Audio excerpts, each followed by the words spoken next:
중학교 졸업식 날 미라이가 건물 꼭대기에 서 있었고 그의 마음속에는 오직 어둠만이 가득했다. 인생에서 행복을 찾지 못한 그는 열정적으로 땅을 안아주기로 결심했다. 시멘트에 머리를 박으며 구르려 했지만 천사가 그를 붙잡았고 그는 천국으로 데려가는 줄 알았다. 그러나 천사는 자신을 나세라고 소개했고 그를 팬케이크가 되는 것을 구해줘서 기쁘다고 말했다. 미라이는 이 현실을 믿기 어렵게 느껴졌고 창문에 비친 자신의 모습을 떠올렸다. 그는 이미 7년 전에 형제와 부모가 사망하고 삼촌과 삼촌 부인이 그를 받아들였을 때부터 모든 것을 포기한 상태였다. 그래서 이제는 평평한 팬케이크가 되기를 원했다. 그는 부모가 아이들과 진짜 시간을 보내는 것을 지켜보면서 자신은 그들의 쓰레기실에 갇혀 있었다. 그는 단지 그들에게 도구일 뿐이었고 매일 그 방에서 혼자 떨며 잤다. 그는 자신의 미래에 더 이상 희망이 없다고 생각했지만 나세가 그를 날아가게 하고 특별 등급의 천사라고 말했습니다. 천사는 이 세상에서 그가 원하는 자유든 사랑이든 모든 것을 줄 수 있는 힘을 가지고 있습니다. 미라이가 확실히 그가 만료된 무언가를 먹었거나 실제로 땅에 부딪혀 난파 상태가 되었다고 생각하지만 천사는 그에게 먼저 자유를 시작하라고 말합니다. 그의 인생 전부가 노예처럼 살았기 때문에 그녀는 그에게 날개를 주어 이 세상 어디서든 자유롭게 날 수 있게 해줍니다. 더욱이 만약 그가 사랑을 원한다면 그녀는 마법의 결정 화살을 소환할 수 있으며 그것에 맞은 사람은 즉시 그를 사랑하게 될 것입니다. 날개나 화살 중 하나라도 그녀는 그에게 마지막 구원으로 줄 수 있습니다. 하지만 미라이가 선택하고 싶지 않아서 그는 그녀에게 둘 다 주라고 명령합니다. 나세는 그녀가 그렇게 할 것이라고 말하며 그가 한 가지를 선택할 수 있다고 표현하는 것이 관습일 뿐이라고 덧붙입니다. 미라이는 이 여행이 지긋지긋해져서 다시 땅에 엎드리기로 결심한다. 하지만 나세는 마법의 원을 던져 그에게 팔찌와 목걸이를 준다. 그는 걱정할 필요가 없다. 왜냐하면 천사가 있는 사람만 그 원을 볼 수 있기 때문이다. 이것이 새로운 신이 선택될 때까지 그의 삶이 될 것이지만 그녀는 그에게 이미 날아보라고 한다. 날아간다는 단 한 가지 생각으로 그의 날개가 허공에서 나타나고 그는 하늘을 향해 초고속으로 날아오른다. 그는 구름 속에서 속도를 조절하기 위해 고군분투하지만 결국 구름 위로 올라가서 석양을 본다. 그는 밤새도록 날았고 날아다니는 것이 자신이 상상했던 것보다 더 놀라운 것 같다고 생각하며 울기 시작했다. 그는 도시로 돌아와 결국 살 희망이 있을지도 모른다고 생각한다. 오늘은 도쿄에서 성 패트릭의 날이었고 그는 어린 시절 사랑에게 내 잎 클로버를 줬던 기억을 떠올렸다. 하늘을 바라보며 앉아있는 동안 나세가 다시 나타나 그에게 자신의 초능력으로 원하는 모든 것을 훔칠 수 있다고 말한다. 그리고 화살을 이용하면 누구든지 그와 사랑에 빠지게 하고 무엇이든 하게 만들 수 있다. 미라이는 그녀가 악마의 행동을 설교하고 있으니 자신을 천사라고 부를 수 있는지 이해하지 못한다. 하지만 나세는 악마는 존재하지 않는다고 말한다. 오히려 그들은 사람을 죽인 그의 삼촌과 이모와 같은 악한 사람들의 마음속에 있다. 미라이는 그녀가 무슨 말을 하고 있는지 궁금해하며 그녀는 그의 삼촌과 이모가 그의 부모를 죽인 사람이라고 밝힌다. 그동안 그는 그들에게 괴롭힘을 당하고 노예처럼 대우받아왔다. 미라이의 마음이 무너진다. 천사가 그의 가족을 죽였다고 주장하는 것이 거짓말일 것이라고 생각한다. 하지만 나세는 그가 화살을 사용해 직접 알아보라고 말한다. 그는 집으로 날아가고 고모는 그에게 서둘러서 문턱에서 나가라고 한다. 미라이는 그녀에게 뭔가 물어보고 싶지만 그녀는 그에게 입 다물고 서둘러라고 한다. 그는 그녀를 향해 팔을 뻗고 흰 액체를 그녀의 가슴에 직접 뿌린다. 미안해. 그녀의 가슴에 화살을 직접 쏜다고 말하려고 했다. 그녀가 일어났을 때 고모는 그에게 달려가며 거대한 포로 이야기를 전개할 준비를 한다. 하지만 미라이는 그녀를 밀쳐낸다. 그는 그녀에게 그들이 그의 가족을 끝낸 사람인지 묻고 그녀는 무너져 내리며 모든 것을 남편에게 돌린다. 그의 삼촌이 방에 들어오고 아내가 울고 있는 모습을 보지만 그녀는 모든 것을 털어놓는다. 그녀의 남편이 그의 가족 재산을 훔치기 위해 차를 폭발시키도록 조작한 사람이고 그날의 기억이 그의 머릿속에 플래시백된다. 그의 부모는 그의 형을 학교에 데려다 주러 갔고 그는 프로젝트를 준비할 예정이었다. 하지만 아버지가 차를 켰을 때 폭발했다. 그들은 계속 씨름을 하고 그의 아내는 모든 것이 보험금 때문이라고 밝혔다. 이런 돈을 위해 그들이 이러고 있다는 생각은 미라이의 정신을 무너뜨리고 그는 그들이 대신 죽었어야 했다고 말한다. 그의 이모는 이를 듣고 다음 순간 그는 이모가 니르바나가 어떤 것인지 알고 싶어 한다는 것을 알게 된다. 나세는 이것이 자신의 빨간 화살의 힘이라고 설명한다. 만약 누군가 부처를 만나야 할 만한 일을 했다면 그들은 부처를 만나게 될 것이다. 그는 사람들이 얼마나 쉽게 죽는지를 깨닫고 쓰러진다. 이 모든 일 후에도 그는 여전히 살아있고 어머니가 남긴 기억을 떠올린다. 그가 가족 사진을 보여줬을 때 어머니는 모든 사람이 행복을 찾기 위해 태어났으며 더 큰 행복을 얻으려고 노력한다고 말하며 그녀는 그가 행복하게 살기를 원했다. 그 순간 미라이에게 명확해졌다. 그는 행복에 도달하기 위해 살아남아야 한다는 것을, 그리고 천사는 그가 맞다고 말하고 그녀는 그가 행복해지도록 돕기 위해 여기 있다는 것을 알려준다. 그녀는 마침내 자신을 나세라고 소개하고 그녀는 그의 개인적인 천사가 될 것이다. 며칠 후 미라이는 호텔에 앉아 있다. 그는 돈이 없어서 방을 구할 수 없었고 그래서 화살을 사용해 직원에게 여기에서 지내게 해달라고 했다. 이 힘을 통해 모든 것을 훔칠 수 있더라도 그의 행복에는 아무런 도움이 되지 않을 것이다. 그는 평범한 행복을 원하지만 우선 돈을 벌기 시작해야 한다. 나세는 그에게 삼촌과 아이들을 끝내고 그들이 자신에게서 벌어들인 모든 돈을 되찾으라고 조언한다. 그러나 미라이는 이전처럼 끔찍한 광경을 보는 것은 감당할 수 없어서 대신 그녀가 준 다른 흰색 화살을 사용할 수 있다. 이 흰색 화살은 사람들을 평화롭게 즉시 죽인다. 그리고 그녀는 이 모든 능력의 이유를 설명하려고 한다. 신은 지구를 더 나은 곳으로 만들기 위해 오랜 세월 힘을 쏟은 후 약해졌다. 그는 새로운 신으로 섬길 수 있는 인간을 찾기 위해 13명의 천사를 임명했으며 나세는 드디어 미라이가 행복해질 수 있도록 하는 것에 흥분했다. 그들은 999일의 시간 제한이 있었고 모두 출발했다. 미라이 니키에서 이건 대체 뭐야? 이 모든 이야기를 듣고 미라이는 잠깐 그의 이름조차 미라야. TV에서 그는 천사에게 쫓기는 한 사람을 보고 그 사람이 5명의 여성을 조종해 사랑에 빠지게 했다는 것을 본다. 미라이는 자신이 총에 맞지 않도록 보호할 방법이 있는지 궁금해하고 나세는 화살의 규칙을 설명한다. 누군가가 화살을 피할 수 있는 유일한 방법은 날개를 사용해 더 빨리 나는 것이다. 또한 빨간 화살의 효과는 33일 후에 만료되며 한 사람에게는 한 번만 쏠 수 있다. 결국 당신은 33일 동안 최대 14개의 화살을 쏠 수 있습니다. 아마도 TV에 나온 사람이 그렇게 했던 것 같습니다. 차 안에서 이야기가 전개되는데 정말 많은 이야기가 전개되고 너무 많은 이야기가 전개됩니다. 그들은 그에게 단백질 쉐이크를 요청하지만 그는 이 삶이 정말 멋지다고 생각하고 어떤 메가맨 수트와 갑옷이 차문을 열고 그를 향해 하얀 화살을 겨누며 즉시 그를 끝냅니다. 그는 빨간 화살을 들고 날아갑니다. 다음 날 미라이는 그 남자가 죽었다는 뉴스를 읽고 천사가 그의 시신을 천국으로 가져갑니다. 그를 안고 있는 루다는 이 사람이 죽었다는 것에 기뻐합니다. 도시를 걷는 동안 나세는 그가 자신의 최고의 고등학교에 합격한 것에 축하하고 그의 삼촌에게 빨간 화살을 쏘아 고백한 걸 보니 정말 똑똑한 것 같다고 생각합니다. 그녀는 그를 기운내게 하려고 하지만 이 남자가 코피움 대신 우울증을 흡입하고 있다는 것을 깨닫고 그가 왜 그렇게 행복하지 않으는지 물어봅니다. 그는 대부분 다른 신후보자의 죽음을 두려워한다고 밝힌다. 도시의 중심부에서 은행 강도가 발생하지만 슈퍼맨의 패러디가 나타나서 하루를 구한다. 메트로폴레맨. 정말 개같은 이름이네. 그는 경찰 위로 비행을 시작하고 빨간 화살을 발사하며 하루를 구하기 위해 여기 왔다고 주장한다. 그는 범죄자와 맞서며 그에게 접근하여 총을 겨누는 사람 바로 옆으로 사라져 총을 막는다. 그는 빨간 화살로 범죄자를 저격하고 범죄자는 자수하겠다고 동의한다. 그러나 그의 동료는 메트로폴레맨을 제거하려 시도하지만 오히려 친구에게 발포한다. 범죄자가 총을 발사하고 메트로폴레맨은 총알이 닿기 전에 사라진다.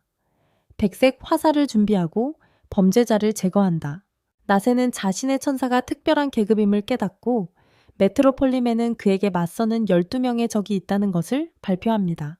이미 한 명을 물리쳤으므로 그는 모든 텔레비전 방송국에서 다른 11명을 상대하겠다고 선언합니다. 마라이가 나세에게 메트로폴리맨이 자신을 보기 전에 사라지라고 명령합니다. 그는 군중 속에 섞여들려고 시도하고 집으로 돌아갑니다. 그날 저녁 늦게 그는 나세에게 자신의 신후보 자격을 취소해달라고 요청합니다. 그녀가 자신의 생명을 구했음에도 불구하고 그는 메트로폴리맨에게 죽고 싶지 않습니다. 그러나 그녀는 그의 화살과 날개를 빼앗으면 그의 생명이 끝날 것이라고 밝힙니다. 결국 그의 날개와 화살은 모든 것을 포기했기 때문에 주어진 것입니다.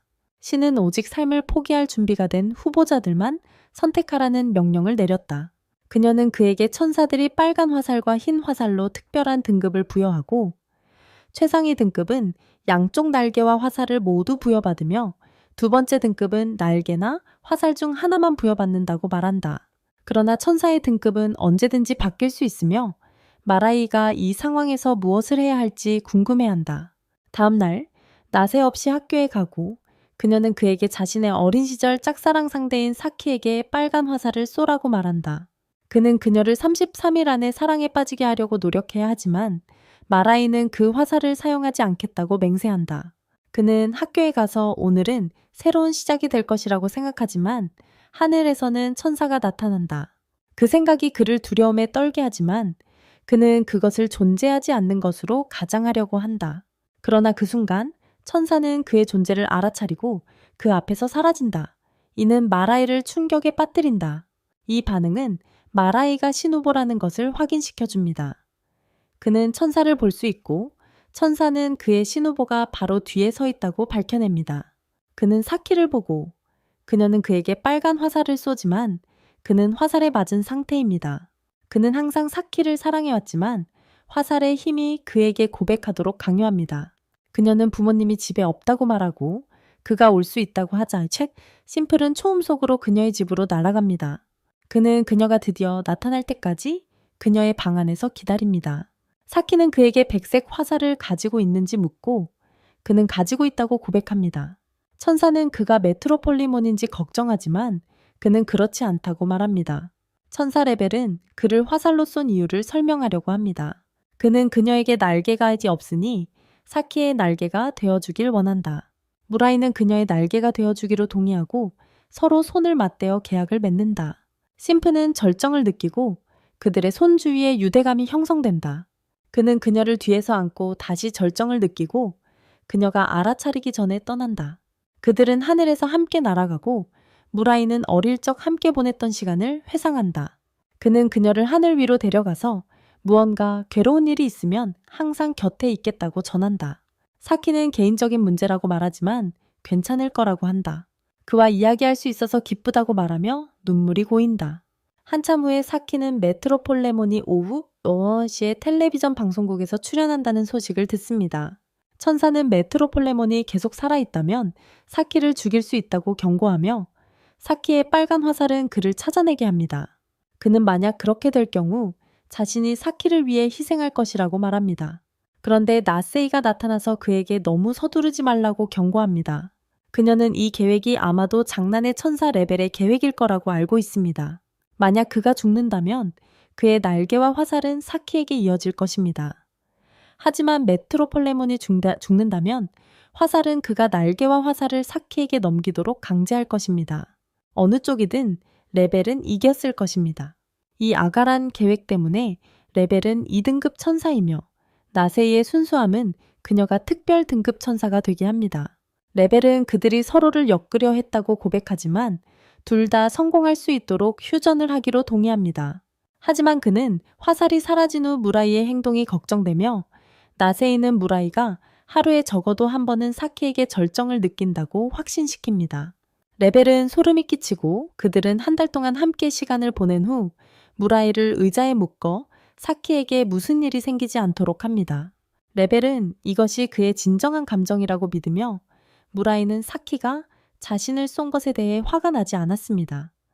왜냐하면 그는 마침내 자신의 감정을 고백할 수 있었고 그것이 얼마나 중요한지를 깨달았기 때문입니다. 그는 메트로폴레몬 같은 사람이 그녀와의 행복을 망치도록 허락하지 않을 것이며 사키는 자신이 그와 함께 있는 동안 행복하고 싶어 했기 때문에 이에 동의합니다. 무라이는 그녀가 얼굴이 붉어지는 것을 보고 절정을 느끼고 천사는 그에게 아직 화살의 효과를 받고 있는지 묻습니다. 불쌍한 녀석은 절정을 느끼는 것을 멈출 수가 없습니다. 뉴스 방송이 시작되고 메트로폴레몬은 다른 후보들이 와서 평화로운 해결책을 찾자고 요청합니다. 야구 경기장에서 그는 다른 모든 후보자들을 기다리고 있을 것이다. 무라이는 일본에 없는 사람들이 어떻게 날개 없이 오는지 궁금해하지만 낫에 있는 모든 신후보자들이 일본 출신이라는 것을 설명하려고 한다. 사람들이 일본에서 부처를 만나는 것을 좋아하기 때문이다. 무라이는 공격 계획을 생각해 보려고 한다. 다음날 경기장에서 무라이는 하늘에 떠있는 천사들을 보고 얼마나 많은 신 후보자들이 올지 궁금해해 잔다. 사키는 천사들이 그를 알아차리기 전에 그만 쳐다보라고 경고하고 무라이는 메트로폴레몬에게 빨간 화살을 쏠 순간을 준비한다. 오후 3시에 메트로폴레몬이 필드 앞에 나타나고 곧이어 노란색과 파란색의 파워레인저들이 등장하며 빨간 화살과 날개를 모두 소유하고 있다. 그들은 메트로폴레몬에게 빨간 화살을 쏘지만 그것이 뚫리지 않자 결국 이것이 함정이라는 것을 깨닫게 된다. 이 사람은 아마도 그의 화살에 맞아 여기 떨어진 무작위의 사람이었고 다른 신 후보자들을 유인하기 위해 설정된 함정일 것이다. 그들은 메트로폴리몬을 부르려고 하고 이 계획이 드디어 그들의 삶을 바꿀 것이라고 생각한다. 그들 중 한 명은 입시 결과가 발표되었던 때를 기억하며 떨어진 것에 대해 얼마나 좌절했는지를 회상한다. 그는 혼자 앉아 있었고 또 다른 남자가 떨어져서 울며 찾아왔다. 그는 이미 한 번 실패했지만 초록색 셔츠를 입은 남자는 3번이나 실패한 상태였다. 그들은 땅을 껴안기 전에 자신의 삶의 마지막 순간을 즐기기로 결정했다. 마지막 열차가 다가오자 천사들이 그들 앞에 나타나 화살과 날개를 주었다. 그들은 누구보다도 법과 정부를 잘 이해하고 있었기에 서로 정상에 올라 더 나은 삶을 만들겠다고 약속했다. 그들은 신후보자가 2초마다 화살을 쏠 수 있고 화살의 사거리가 31.6m에 불과하다는 것을 알고 있었기에 이 야구장이 공격하기에 가장 좋은 장소라는 것을 알았다. 나세와 레벨은 화살에 그런 특정 범위가 있다는 사실조차 몰랐다. 마침내 화면이 켜지고 메트로폴리몬의 얼굴이 나타난다. 그는 그들 앞에 메트로폴리몬이 가짜라는 것이 맞았다고 밝히고 자신의 빨간색과 흰색 화살을 보여주며 2개가 있기 때문에 2초가 아닌 0.3초마다 화살을 쏠 수 있다고 설명한다. 그는 그들에게 작별 인사를 하지만 남자들은 그의 가짜 복사본을 제지한다. 한 소녀가 하늘을 날기 시작하며 2 사람에게 자신을 데려가 달라고 애원한다. 그녀는 메트로폴리몬이 무섭다. 그녀는 평생 괴롭힘을 당한 후 죽고 싶지 않으며 무라이도 사키가 뭔가 어려운 일을 겪고 있다는 것을 깨닫는다. 그녀는 빨간 화살로 자신을 쏘게 허락하지만 다가가자 메트로폴리몬이 빨간 화살을 쏘며 그들에게 주저할 수 없다고 한다. 그는 다시 사라지며 그들이 너무 느리기 때문에 자신이 그들을 없애겠다고 약속한다. 남자들은 여기 있는 다른 신 후보들과 동맹을 맺으려 하며 메트로폴레몬을 무찌르기 위해 함께 일하겠다고 약속합니다. 그들이 몰랐던 사이 분홍색과 초록색 파워레인저가 채팅에 등장합니다. 그들은 빨간 화살로 초록색과 분홍색 파워레인저를 쏘아 동맹을 맺으려 하지만 그들이 산만해진 사이 메트로폴레몬의 모습이 변합니다. 아나운서는 메트로 5의 슈퍼문명팀이 결집했다고 발표합니다. 그들은 여기서 숫자 우위를 점했다고 생각하지만 무라이는 뭔가 이상하다고 느낍니다. 2 파워레인저는 그들에게 화살을 드러내라고 요청하지만 그들은 그것이 무엇인지 모른다고 말합니다. 거대한 화면이 다시 켜지고 메트로폴레몬이 말하려고 하지만 자신이 진짜 메트로폴레몬이 아니라고 발표합니다. 진짜는 그들 뒤에 있으며 그들에게 직접 쏠 2개의 화살을 준비합니다. 파워레인저 블루는 화살에 쓰러지고 노란색 파워레인저는 빨간색에게 직접 맞았다. 노란색 파워레인저는 이제 메트로폴레몬의 종이 되어 어떻게 이런 일이 발생했는지 알 수 있을지 묻는다. 메트로폴레몬은 녹색과 핑크가 실제로는 그를 따르는 인간들이었고 메트로폴레몬의 위치를 숨기려고 방해했다고 밝힌다. 하지만 노란색 파워레인저는 어떻게 빨간색 화살에 맞을 수 있었는지 의문을 제기한다. 메트로폴레몬은 빨간색 화살 없이 사람들을 조종할 수 있다고 밝히며 돈으로 무엇이든 할 수 있다고 설명한다. 그는 천사가 날개와 화살을 주지 않고 도망치려고 하는 것을 보고 떠나기 전에 그것을 넘기라고 명령한다. 그는 이제 4개의 화살과 2개의 날개를 얻었다. 이제 쇼의 볼거리를 즐겨보자. 그는 파워레인저 노란색을 소녀와 함께 묶어놓고 빨간 화살에 1개를 시험하고 싶어 한다. 노란색은 무엇이든 할 것이라고 약속하지만 그때 메트로폴레몬은 그에게 죽으라고 명령한다. 노란색은 그 명령을 거부하므로 메트로폴레몬은 흰색 화살을 그에게 겨누게 된다. 노란색은 살아남기 위해 날아가려고 하지만 제약 때문에 움직일 수 없다. 메트로폴레몬이 흰색 화살을 발사하고 노란색은 나빔 안에 들어갔다. 다음은 소녀이고 리벨은 마라이가 개입하려고 할까봐 걱정한다. 그는 이 상황에서 무엇을 해야 할지 고민하지만 조금이라도 주저하면 그와 사키의 생명을 끊을 수 있다는 것을 알고 있다. 천사는 메트로폴레몬이 소녀를 쏘는 것을 막으려고 노력하며 도와달라고 소리친다. 메트로폴레몬은 계속해서 다른 신 후보자들이 반응하도록 자극하려고 노력한다. 그가 목에 걸린 고리를 활성화하자마자 천사가 움직이지 말라고 경고했고 그는 나새가 하늘을 날고 있는 것을 보았다. 그가 위를 올려다보는 동안 한 사람이 사진을 찍었다. 나새는 계획 없이 행동하면 신후보자 신분을 드러내고 순식간에 목숨을 잃을 것이라고 경고했다. 그녀는 메트로폴레몬에게 다가가며 소녀가 더 이상 신후보자를 유인하지 않을 것이라고 말했다. 그런 말을 들은 메트로폴레몬은 그녀가 더 이상 필요 없다는 것을 깨닫고 흰색 화살을 발사해 그녀를 쓰러뜨렸다. 관중들은 저것을 목격하고 모두 혐오감을 느꼈지만 메트로폴레몬은 소녀를 이용해 다른 후보자를 제거하지 못한 것이 실망스러웠다. 그러나 나세네는 그녀가 다음으로 죽이고 싶은 사람은 바로 그 자신이라고 밝혔다. 그는 파트너의 행복을 방해하고 있기 때문이다. 그래서 그녀는 자신의 파트너가 그를 끝내도록 할 것이라고 약속하고 하늘로 날아가 모든 신 후보자들에게 하루를 마치고 집으로 돌아가라고 말했습니다. 천사들은 죽은 자들의 영혼을 데려가기 시작했고 날개와 화살을 던져 8명의 후보자만 남게 했습니다. 사키의 집으로 돌아가자 두 사람은 무력하다는 사실에 압도당했지만 무라이는 그를 제거해야 한다고 다짐했습니다.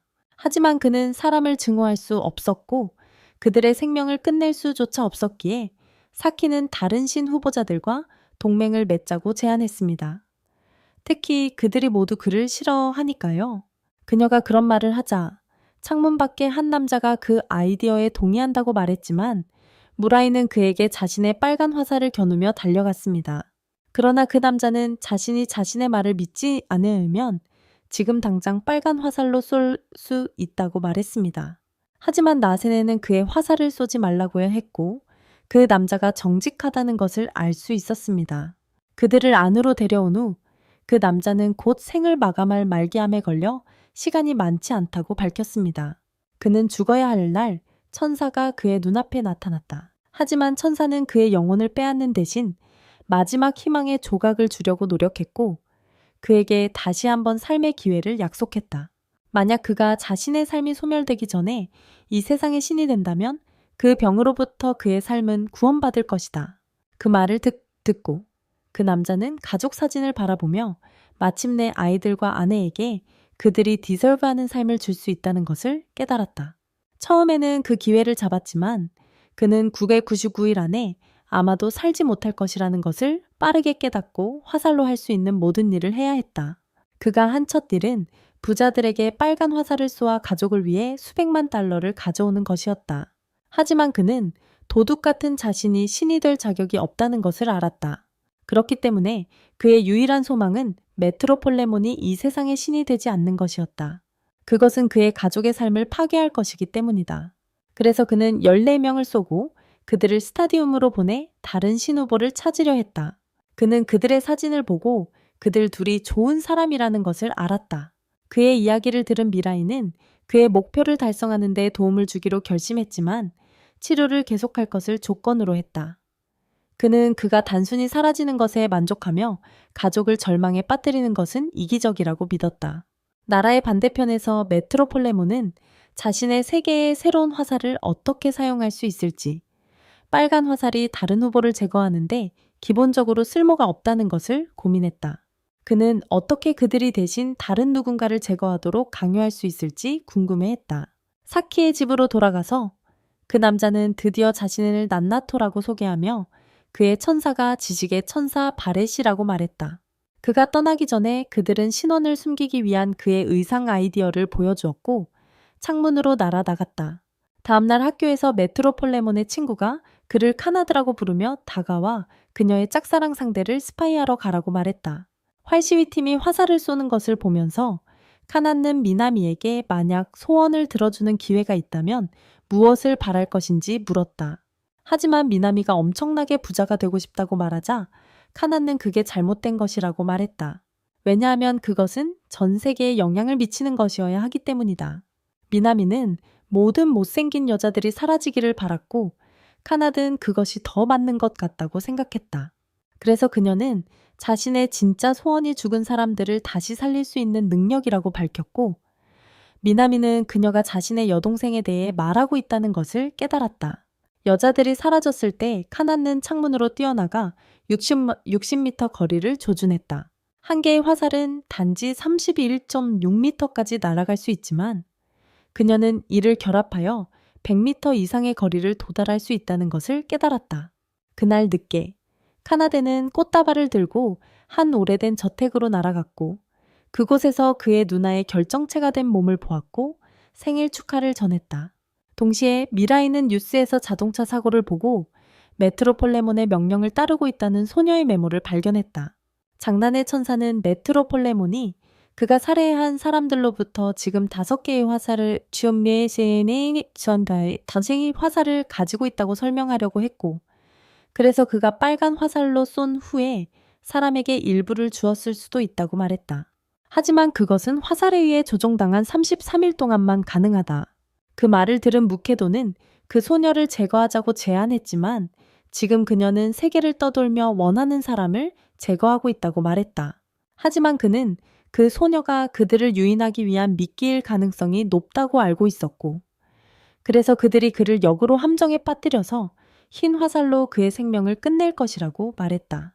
그 시점에서 그 소녀는 다시 순수해질 수 있지만 미라이는 흰 화살로 다른 사람의 생명을 끝내는 생각을 도저히 이해할 수 없었다. 그럼에도 불구하고 무케도는 그들이 자기 방어를 위해 이것을 해야 한다고 상기시켰지만 미라이는 누군가를 괴롭히기보다는 괴롭힘을 당하는 게 낫고 누군가를 제거하기보다는 제거당하는 게 낫다고 말했다. 그래서 무케도가 다른 관점에서 생각해 보려고 했다. 그는 사키가 메트로폴레몬에게 위협을 받고 있다면 어떻게 할 것인지 물었다. 그 상황에서 주저하는 것은 그녀의 생명이 끝나는 것과 같았다. 하지만 그의 마음을 정하려 할 때 그가 앞에 놓인 운명을 보는 것은 불가사의했다. 그는 하얀 화살로 그를 죽일 수 없다는 것을 깨닫고 땅에 쓰러졌다. 한편 카나데는 신후보들을 유인하려는 계획이 실패하더라도 적어도 세상에서 모든 못생긴 여자들을 없애는 미나미의 소원을 이룰 것임을 깨달았다. 다음 날 그들이 TV에서 살인 뉴스를 보고 있을 때 네나도가 메트로폴레몬을 멸망시키겠다는 의도를 밝혔다. 그 미친놈이 도시에 혼란을 일으키는 것을 멈추지 않기 때문이었다. 그는 그를 처치하기 위해 사용할 무기를 보여주고 미라이와 사키에게 싸움에 참여하도록 총을 줬다.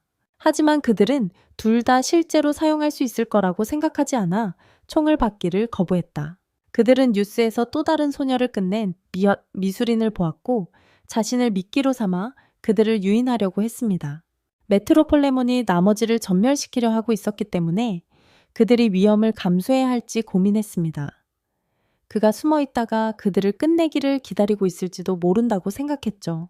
네나도는 그들이 함정에 들어가지만 미라이가 그의 상을 위해 다가오는 메트로폴레몬에게 빨간 화살을 쏘게 하자고 제안했습니다. 그가 빨간 화살을 맞으면 미라이는 그를 자신의 하인으로 만들고 맥도날드를 사오라고 시킬 수 있었습니다.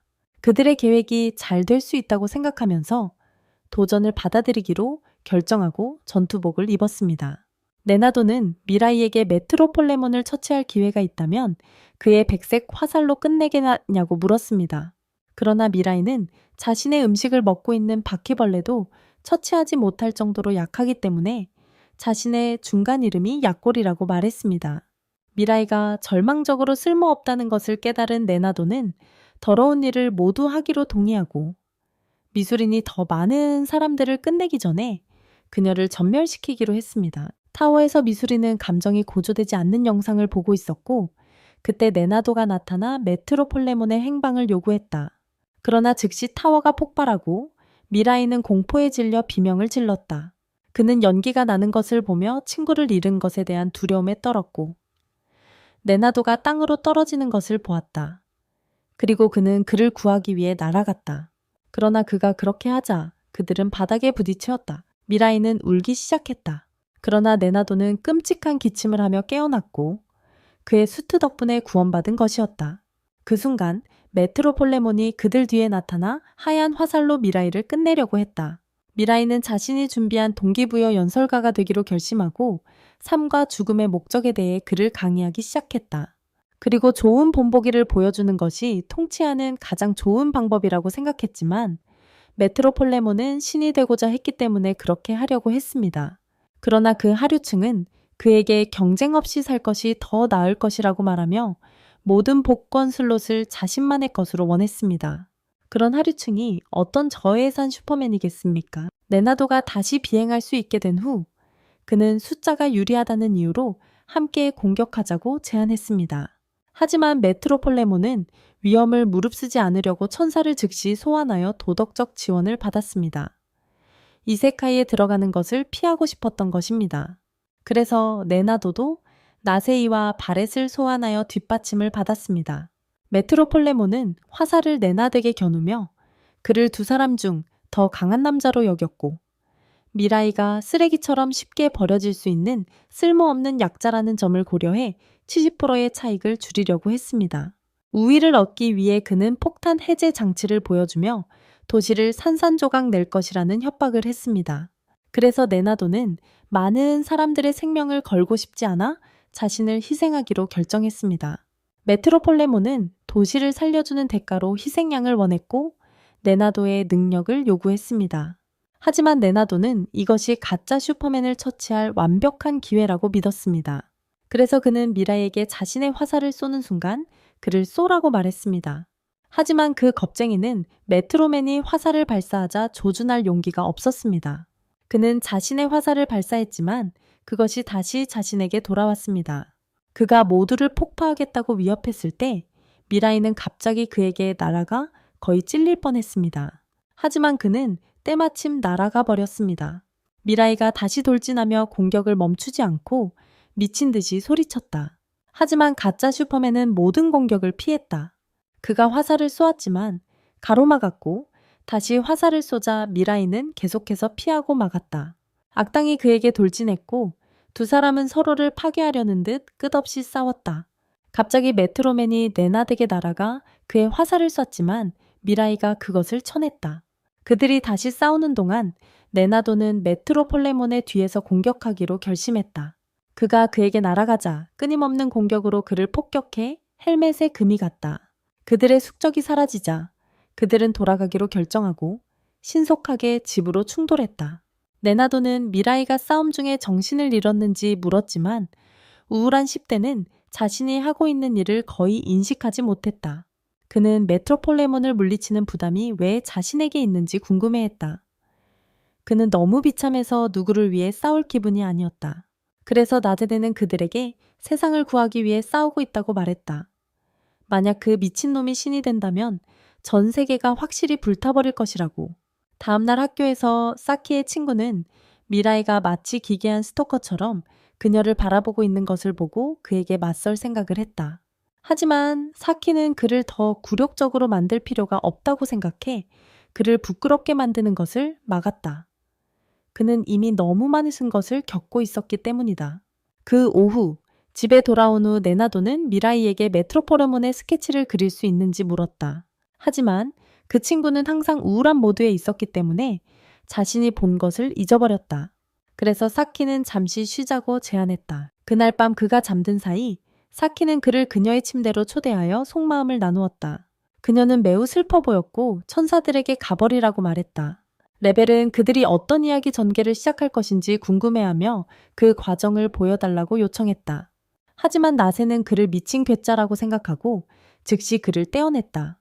그들이 침대에 누워 있을 때 사키는 미라에게 그의 하얀 액체의 따뜻함을 가슴에 느끼고 싶다고 말했다. 하지만 미라이는 그녀가 너무 많은 것을 요구한다고 생각했다. 함께 자란 그녀는 그의 부모를 잃은 후 그를 버린 것이 끔찍하게 느껴졌고 이세카이에 들어가기 전에 뜨거운 밤으로 이를 보상하고 싶었다. 그녀는 몇 년 전 자신의 죄를 속죄하려고 그를 쫓아가 사과하려 했지만 그가 건물에서 뛰어내려 땅을 포옹하는 모습을 발견했다고 고백했다. 자신의 죄책감에 갇혀 그녀는 도망쳤고 바다를 끌어안으려 했지만 다행히도 그녀의 천사를 만났다. 그러나 지금도 그녀는 그로 인해 괴로워하며 그의 따뜻한 품에서 죽기를 바라고 있었다. 그녀의 소원을 이루어주기 위해 미라이는 그녀를 바깥으로 이끌었고 두 사람은 손을 묶은 채로 날아올랐다. 밤하늘에서 그는 그녀를 놓아주기로 결심했지만 그녀의 손을 붙잡아 주어 잠시 그녀가 결정을 재고할 수 있도록 했다. 그녀가 떨어지기 시작하자 그녀는 재빠르게 그의 손을 잡고 절망적인 로맨티스트처럼 울면서 그에게 떠나고 싶고 아이를 낳고 싶다고 말했다. 그 말에 마법의 로프가 그들의 손 주위를 휘감아 영원히 묶어주었다.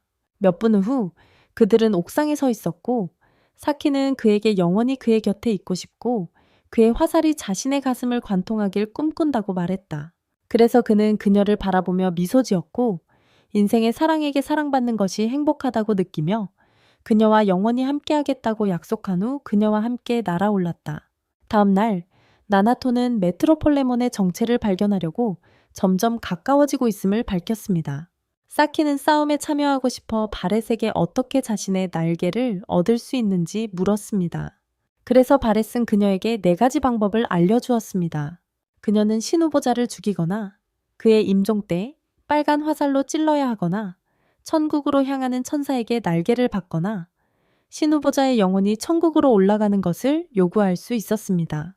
모든 다른 선택지가 불가능해 보였지만 나나토는 그의 암으로 인한 마지막 순간에 더 가까이 있을 것을 제안했습니다.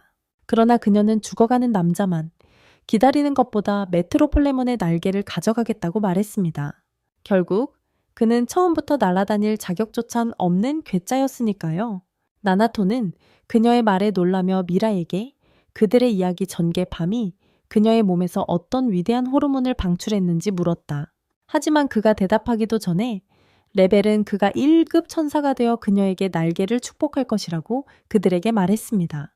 하지만 그는 자신의 순위를 어떻게 높일 수 있을지 확신이 없었고 그래서 바렛은 그에게 천국에서 기네스 기록을 세우거나 세상에서 가장 똑똑한 사람이 되라고 말했습니다. 며칠 후 그들은 이전 집이 모두를 수용하기에는 너무 좁아서 교회로 이사했습니다. 그리고 얼마 지나지 않아 사키는 레벨이 자신의 작은 두뇌를 창조의 모든 기억인 천상의 책들로 채우려고 애쓰는 것을 발견했습니다. 그는 즉시 자신의 순위를 높이기를 희망했습니다. 그녀가 그를 떠날 때 그녀는 미라이와 나나토에게 자신의 놀라운 슈트를 보여주었습니다. 하지만 갑자기 그들 앞에 작은 포탈이 열렸고 빨간 화살이 사키를 향해 날아갔습니다. 하지만 미라이는 그녀의 자리를 대신하기 위해 그 화살 앞에 섰습니다. 그러나 나나토가 그 화살을 맞아들였고 그것은 그의 것이라고 말했습니다. 그리고 잠시 그는 화살이 발사체가 죽은 후에만 돌아오도록 되어 있었으니 무엇이 잘못되었는지 궁금해했다. 가족이 공격받았을 가능성을 깨닫고 그는 미라이와 천사들과 함께 하늘로 빠르게 날아갔다. 그는 아내에게 전화를 시도했지만 아무도 받지 않았다. 집에 도착하자 그들은 이상한 남자가 대기하고 있는 것을 발견하고 그는 미라이에게 그를 제거하도록 명령했다. 집 안으로 돌진하면서 그는 방으로 뛰어들어 가족을 찾으려 했지만 그들은 어디에도 보이지 않았다.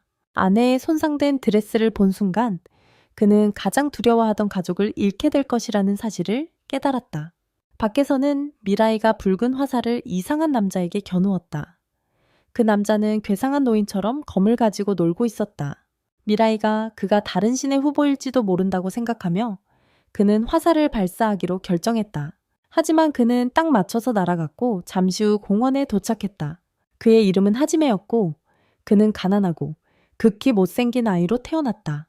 성장하여 훨씬 더 못생기고 역겨운 소년이 되었고 그의 더럽고 끔찍한 모습 때문에 모든 사람에게 미움을 받았다. 그는 애니클라이맥스 인트로에서 방금 나온 가장 못생긴 패배자였기 때문에 어떤 여자와도 이야기할 수 없었다. 그 누구도 그의 끔찍하고 역겨운 얼굴을 쳐다보지 않았기 때문이다. 하루는 저녁, 그는 자신의 누나가 그의 역겨운 얼굴을 더 이상 볼 수 없다며 이세카이를 한 것을 발견했다. 그러나 천사가 그의 눈앞에 나타나서 자신을 1급 천사 발타라고 소개하고 그의 얼굴처럼 세상을 더럽게 만들기 위해 신후보자가 되라고 말했다. 그러나 냄새나고 쓸모없는 패배자는 오직 여자들과 만나기를 원했고 그들을 즉석에서 그를 사랑하게 만들기 위해 빨간 화살표를 달라고 요청했다.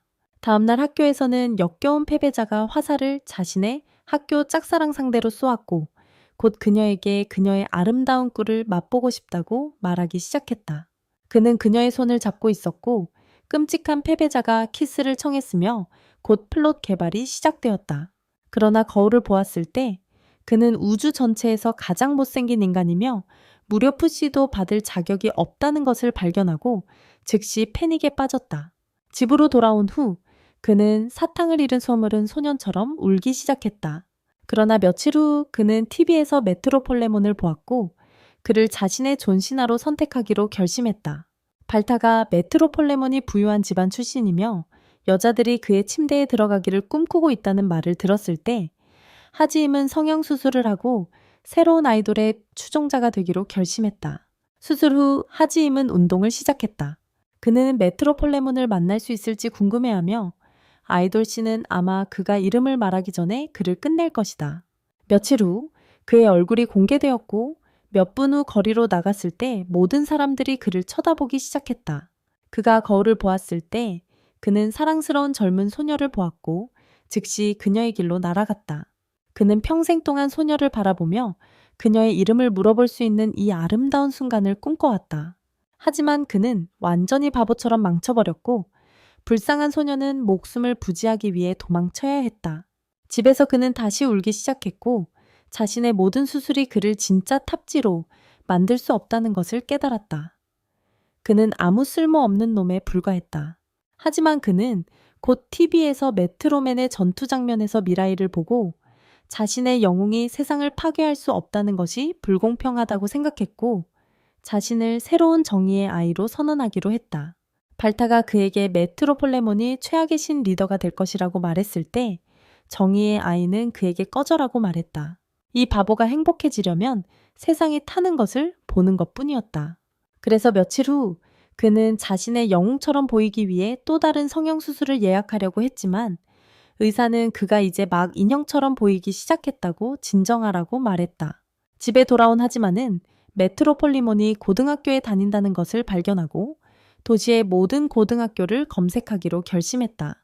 며칠 후 한 소녀가 수업 중에 아이돌 선생님에게 중독자 숭배자가 그를 만나고 싶어 한다고 말했다. 그러나 그녀가 떠나자 메트로맨은 그녀에게 빨간 화살을 쏘았지만 그녀가 이미 주인이 있다는 것을 깨닫고 자신의 비밀을 지키기 위해 그녀를 백색 화살로 죽였다. 몇 분 후 한 남자가 빈 방에 들어와 아이돌 선생님을 대신해 하지마가 누구냐고 물었다.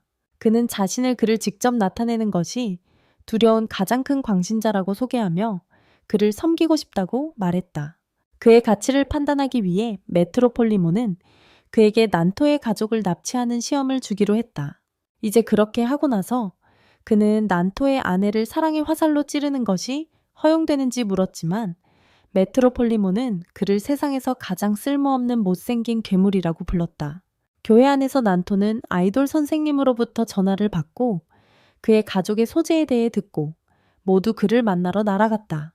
사키 혼자 남겨져 있자마자 그녀는 곧 슬픔과 무력감에 휩싸이기 시작했습니다. 그녀를 돕기로 결심한 레발은 방으로 돌아와 머릿속을 음성들로 채우기 시작했습니다.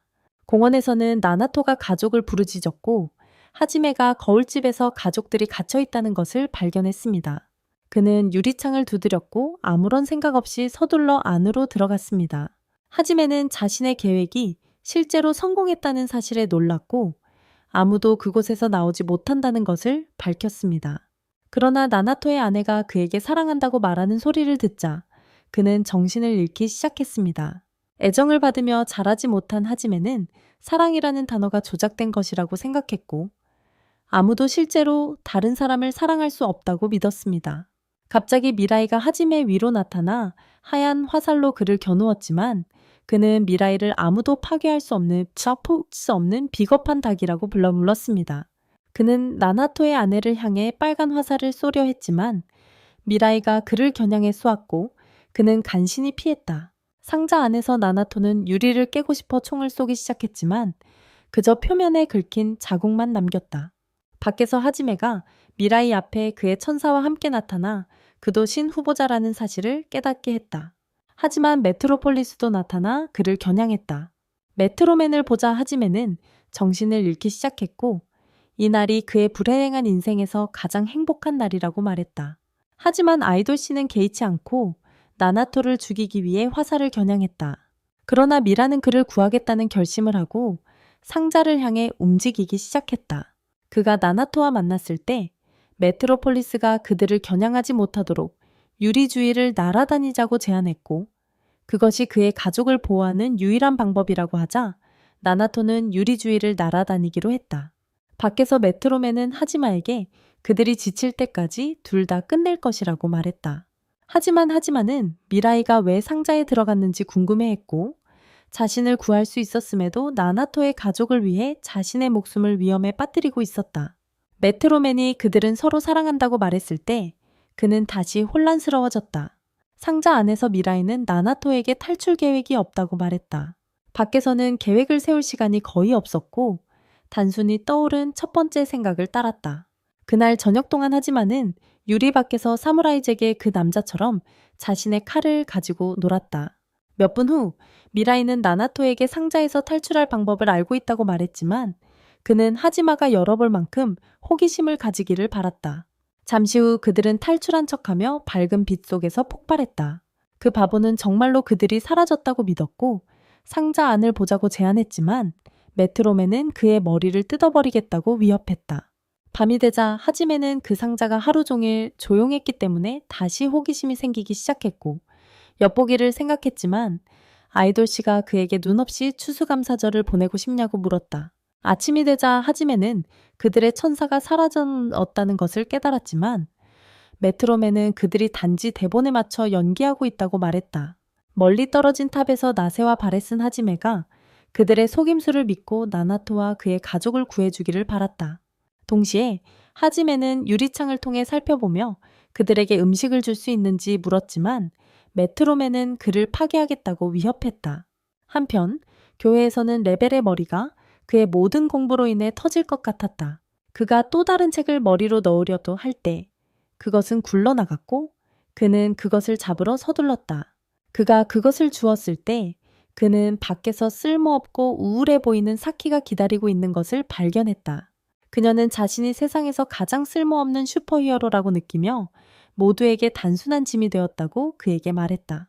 하지만 그녀는 도덕적인 지원을 제공하고 싶어 했고 공원으로 걷자고 제안했지만 레벨은 메트로맨이 그녀도 신후보라는 사실을 알게 되면 위험에 처할 것이라고 말했다.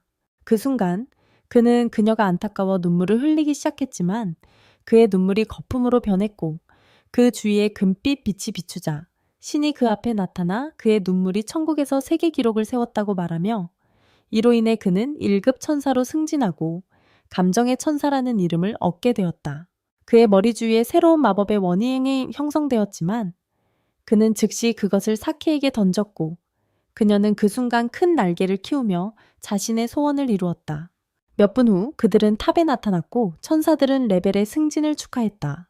발토가 사키에게 친구들을 상자에서 구하라고 격려한 후 그녀는 하지메를 겨냥하기로 결심했고 즉시 그에게 빨간 화살을 쏘아 그가 그녀를 사랑하게 만들었다. 그녀가 그를 향해 날아가자 그는 절정을 시작했다. 한편 상자 안에서 나나토와 미라이는 하루 종일 날고 지쳐 있었고 기적을 바라보고 있었다. 나나토는 포기할 생각이었지만 아내가 가족을 포기하지 말라고 경고했던 것을 기억하며 다시 결심했다. 밖에서 하지메는 마치 미친 오르가즘에 빠진 듯이 계속 절정에 달하고 있었다. 메트로폴리스가 왜 그렇게 괴상하게 행동하냐고 묻자 그는 바지를 젖혔고 청소할 필요가 있다고 말하며 날아갔다. 그러나 그는 사키 앞에 나타나서 날개나 낙하산 없이 비행기에서 뛰어내리고 싶냐고 물었지만 그녀는 그가 뼈덩어리 가방처럼 보일 것이라 생각하고 대신 친구들을 구해달라고 말했다. 그녀의 말에 감동한 그는 다른 심플들과 마찬가지로 즉시 날아올라 검을 유리 위에 내리쳤다. 그는 메트로맨에게 가족을 구하겠다고 말하며 검으로 내리치기 시작했다. 안에서는 미라이와 나나토가 계속 날아다니고 있었다. 그들은 밖에서 나는 소리를 듣고 메트로폴리스가 그들을 유리로 유인하려고 한다고 생각했다. 그러나 레벨이 그들이 그들을 구하려고 한다고 밝히며 사키가 자신의 날개를 얻었다고 알렸다. 하지메가 계속 유리를 두드리는 동안 메트로폴리스는 그를 소멸하겠다고 위협했지만 심플은 사랑에 빠져 멈추지 않았다. 그는 마침내 청소년들이 사랑을 위해 미친 짓을 하는 이유를 이해하게 되었다며 아무도 충분히 신경 써서 진정한 애정을 보여주지 않았기 때문에 꿈의 여자와 함께할 기회를 놓치지 않겠다고 말했다. 그리고 그렇게 말하며 그는 마지막 찌르기에 유리를 관통시켰다. 즉시 메트로폴리스맨은 미래와 나나토가 해방되기 전에 그를 멈추려고 하늘로 날아갔다. 하늘로 날아가는 동안 3명의 바보들이 그를 지원하기 위해 날아왔고 하지메가 유리를 부수려고 시도하는 동안 그들은 공원으로 추락했다. 메트로폴리스맨은 사키를 종결하겠다고 위협했지만 하지메는 사랑하는 사람을 보호하겠다는 결심으로 그 앞에 날아갔다. 한편 상자 안에서는 나나토가 유리의 균열을 발견하고 밖으로 나오면서 그것에 맞춰 발사하기 시작했다. 즉시 검이 하지메의 손으로 회전했다. 그룹이 재결성된 후 나나토는 메트로맨과 마지막으로 맞서기로 결심했습니다. 그러나 메트로폴리스맨은 공정한 싸움을 원했기 때문에 그들은 대결하기 전에 나나토의 가족들을 안전한 곳으로 데려가라고 말했습니다. 잠시 후 사키는 나나토의 아내를 교회로 데려갔습니다. 그녀가 떠나려던 찰나 그 여성이 왜 싸우는지 궁금해했기 때문에 그녀에게 그들이 제2차 세계대전 이후 가장 큰 재앙으로부터 세상을 구하려고 한다고 말했습니다. 곧 사키는 공원으로 돌아와 나나토의 딸과 함께 떠날 준비를 했고 나나토는 사키가 날아가기 전에 딸에게 마지막 인사를 건넸습니다. 메트로폴리스맨이 두꺼운 보호복을 입고 있었기 때문에 그는 나나토나 하지메의 무기로는 파괴될 수 없다고 생각했습니다. 그의 가장 큰 위협은 즉각적으로 그를 소멸시킬 수 있는 백색 화살을 소유한 무라이였습니다. 그러나 무라이 자신도 그를 없애는 것이 가능할지 확신하지 못했습니다. 그는 처형을 선택사항으로 고려한 적이 없었기 때문입니다. 결정을 돕기 위해 그의 친구들은 서로를 조종하기로 했다. 그들이 가까워지며 서로를 빨간 화살로 찌를 준비를 하자 나나토는 그들을 전투에 끌어들인 것에 대해 사과했다. 바로 그때 그들은 자신들에게 화살을 꽂아 메트로맨이 그들 중 누구도 조종할 수 없게 만들었다. 전투를 준비하는 동안 메트로폴리스맨은 그의 모든 추종자가 패배할 때까지 물러나겠다고 발표했다. 즉시 루키가 첫 번째 도전자로 나서 총을 꺼내며 모두를 날려버릴 준비를 했다. 하하지메는 도전을 받아들이고 그에게 날아갔지만 즉시 그 정신병자가 총을 쏘기 시작해 공원을 총알과 폭발로 가득 채웠고 그의 시야에 있는 모든 것을 파괴했다. 하지만 하하지메는 모든 총알을 뚫고 무사히 지나갔고 그래서 그 위협은 그에게 바주카를 발사해 갓 그 앞의 탑을 파괴했다. 갑자기 그 못생긴 얼굴이 뒤에서 그를 베려고 했지만 그는 날아가 버렸다. 하지만 그의 날개는 미라이와 나나토에게 잡혀서 그들이 그를 땅으로 끌어내리기 시작했고 하지메는 그를 베어낼 수 있었다. 그가 땅에 부딪혀 넣었을 때 그는 자신의 팔이와 잘려나갔고 아무도 그의 비참한 상황을 신경 쓰지 않는다는 것을 깨달았고 즉시 날아올랐다. 세이코는 메스꺼움을 느끼기 시작했지만 미라이는 그녀에게 정신을 차리라고 격려했다. 곧 미친 사람이 앞으로 나왔다. 그녀는 파유코였고 그녀가 자신의 음모를 드러내기 시작하면서 그녀는 세상을 파괴하기 위해 만든 특별한 바이러스를 보여주었다. 간단한 시연으로 그녀는 그들의 눈앞에서 쥐를 테스트하기로 결정하고 바이러스를 그의 병에 방출했다. 불쌍한 쥐가 쇠약해지기 시작하자 사이코패스는 비명을 지르며 극에 달했고 그들이 실험용 쥐로 자원하지 않으면 이 악을 세상에 풀겠다고 위협했다. 미라이가 더 큰 위협이었기 때문에 메트로폴리모는 그가 먼저 주사를 맞으라고 요구했다. 하지만 미라이에게 메트로맨이 왜 처음부터 세상을 없애려고 했는지 이해할 수 없었다. 결국 그는 모든 것을 지배하고자 했으니까. 미라이가 위협으로 다가가면서 나나토와 하지메에게 무기를 버리라고 명령했다. 그가 가까워졌을 때 사키는 그를 되돌아오라고 소리쳤다. 그를 잃을까 두려워서였다. 하지만 그는 계속 걸어갔다. 그는 자신을 희생시켜서 모든 사람이 안전한 세상을 만들 수 있을지 궁금해했다. 하지만 새로운 메트로폴레몬은 악당이었고 자신의 쾌락을 위해 계속 사람들을 해치겠지. 페이코가 그를 주사기로 찔렀을 때 그는 그녀의 손을 잡고 날개를 펴서 그녀가 유리병에서 바이러스를 방출하게 했고 세상을 파괴하려 했다. 그러나 미라이는 그의 흰색 화살로 그것을 찔러 바이러스를 죽였다. 즉시 나나토는 그녀를 그 순간에 끝내라고 소리쳤다. 하지만 미라이는 그저 그녀의 손을 잡고 서 있었다. 나나토는 그가 그녀를 놓아주면 파유코가 회개하지 않을 것이고 계속해서 바이러스로 세상을 위협할 것이라고 말했다. 그러나 그는 그녀를 멸망시킬 수가 없었다. 그래서 파유코는 그를 놀리기 시작하며 바이러스로 가득 찬 창고가 있고 세상을 모두 파괴할 것이라고 말했다. 하지만 미라이는 누군가를 끝내는 생각이 두려웠다. 갑자기 나나토는 탈진하여 땅에 쓰러졌다. 그의 병은 그의 몸 깊숙이 침식하기 시작했고 그는 의식을 유지하기 위해 그저 싸우고 있었다. 그러나 그는 총을 잡기로 결심하고 메트로폴리스를 보고 그 앞에서 죽기로 결심했으며 그것을 파유코에게 겨누었다. 산만함을 이용해 메트로맨은 빨간색과 흰색 화살을 소환하며 미라이를 제거하려 했다. 하지만 그는 자신의 화살을 소녀에게 겨누며 메트로맨의 화살로부터 그녀를 방패로 사용하려 했다. 메트로폴리스가 화살을 쏘자 파유코는 날개를 펼치고 미라이에게 치명적인 공격으로 주사기를 발사했다. 사키는 갑자기 그의 앞에 날아들어 그의 자리에 죽을 작정이었다. 하지만 화살들은 그녀를 지나쳤고 대신 미라이를 죽이기 위해 겨냥되어 있었다. 주사기가 그녀에게 꽂힐 위기에 처하자 하지메는 그의 검을 잡고 그것들을 베어냈다. 하지만 마지막 주사기를 놓치면서 그의 팔이 그 길에 들어갔다. 그 순간 바이러스가 그의 몸 안으로 들어가고 그의 피부가 부식하기 시작했다. 하지만 파유코는 이미 그의 검에 찔려 즉시 기절했다. 하자메는 사키에게 그가 인간으로서 가질 수 있는 가장 쓸모없고 더러운 삶을 살았다고 말했다. 하지만 그의 마지막 순간에 그는 그녀를 만나고 사랑의 진정한 의미를 이해하게 되어 행복했다. 그가 녹아내리면서 그의 날개는 오래된 사키의 것으로 녹아내렸고 그의 자리에 빨간 화살만 남았고 사키는 울고 있었다. 두 천사가 하늘에서 내려왔고 발타는 사키에게 하자메의 마법 반지를 주고 그녀의 화살을 돌려주었다. 메트로폴리스맨은 미라이에게 하자메의 죽음에 책임이 있다고 말했는데 그는 파유코를 끝낼 기회를 놓쳤기 때문이다. 하지만 미라이는 이에 동의하지 않았고 그의 어리석은 야망 때문에 모두를 죽이려 한다고 그를 비난했다. 그는 항상 모든 사람이 영원히 떠나기를 바랐고 이로 인해 누구도 멸망시키지 않을 것이라고 생각했다. 나나토는 피를 토하며 기절했고 메트로맨은 그에게 화살을 쏘았지만 미라이가 간신히 그를 구했다. 그는 그를 치료하기 위해 병원으로 데려가려 했지만 그 남자는 메트로폴리스맨이 멸망하는 것을 보고 싶어 했고 계속 남아있기를 요구했다. 그래서 미라이는 사키에게 그를 땅으로 다시 데려가도록 허락했다.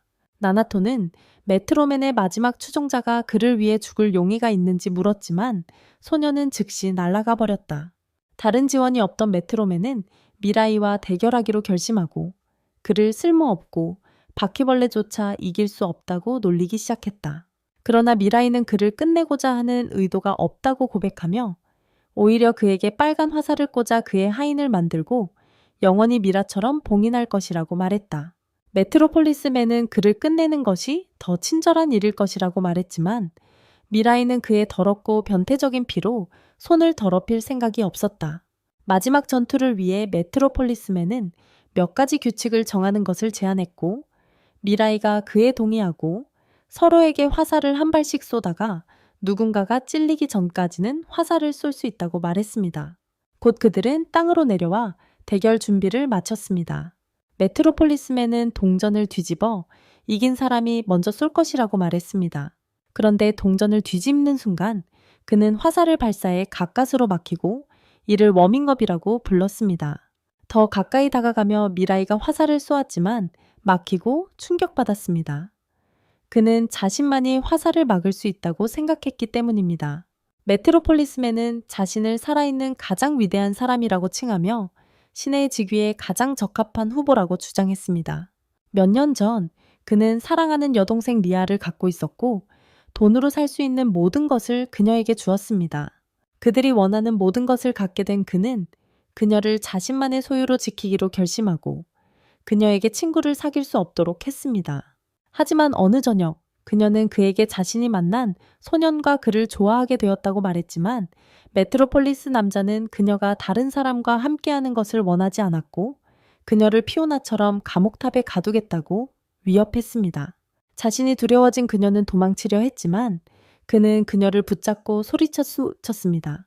하지만 소녀는 그의 소나귀에서 벗어나 땅을 껴안으려 했습니다. 그는 즉시 그녀에게 달려갔고 그가 그녀를 들어올렸을 때 그녀는 잠깐 괜찮아 보였지만 기절했습니다. 정신 나간 남자는 그녀가 즉시 치료가 필요하다는 것을 깨달았지만 그녀의 시야에서 벗어나지 못하게 할 만큼 정신이 나가 있었고 그녀가 죽는 것을 지켜보기로 결심했습니다. 다음 날 밤 그녀가 매장된 후 그는 그녀가 얼음 속에 마치 물고기처럼 보관되고 있는 실험실을 방문했습니다. 그는 그녀를 트로피처럼 보존할 계획이었고 그녀가 100년쯤 후에 얼음 남자로 변할 것이라고 희망했습니다. 그가 가짜 눈물을 흘리며 무너졌을 때 그는 칼을 꺼냈지만 그 뒤에 천사가 나타나 그에게 신이 되어 그녀를 다시 깨울 수 있고 그녀를 천사로 변환할 수 있다고 말했습니다. 그런 말들이 그의 동기부여가 되었고 그는 모든 신후보자를 처치하려고 했으며 그는 미래를 끝내려는 것처럼 그렇게 했습니다. 화살을 소환하며 그는 미래에게 발사했지만 미래는 막았습니다. 도시에서는 모두가 거대한 화면으로 그들을 지켜보기 시작했습니다.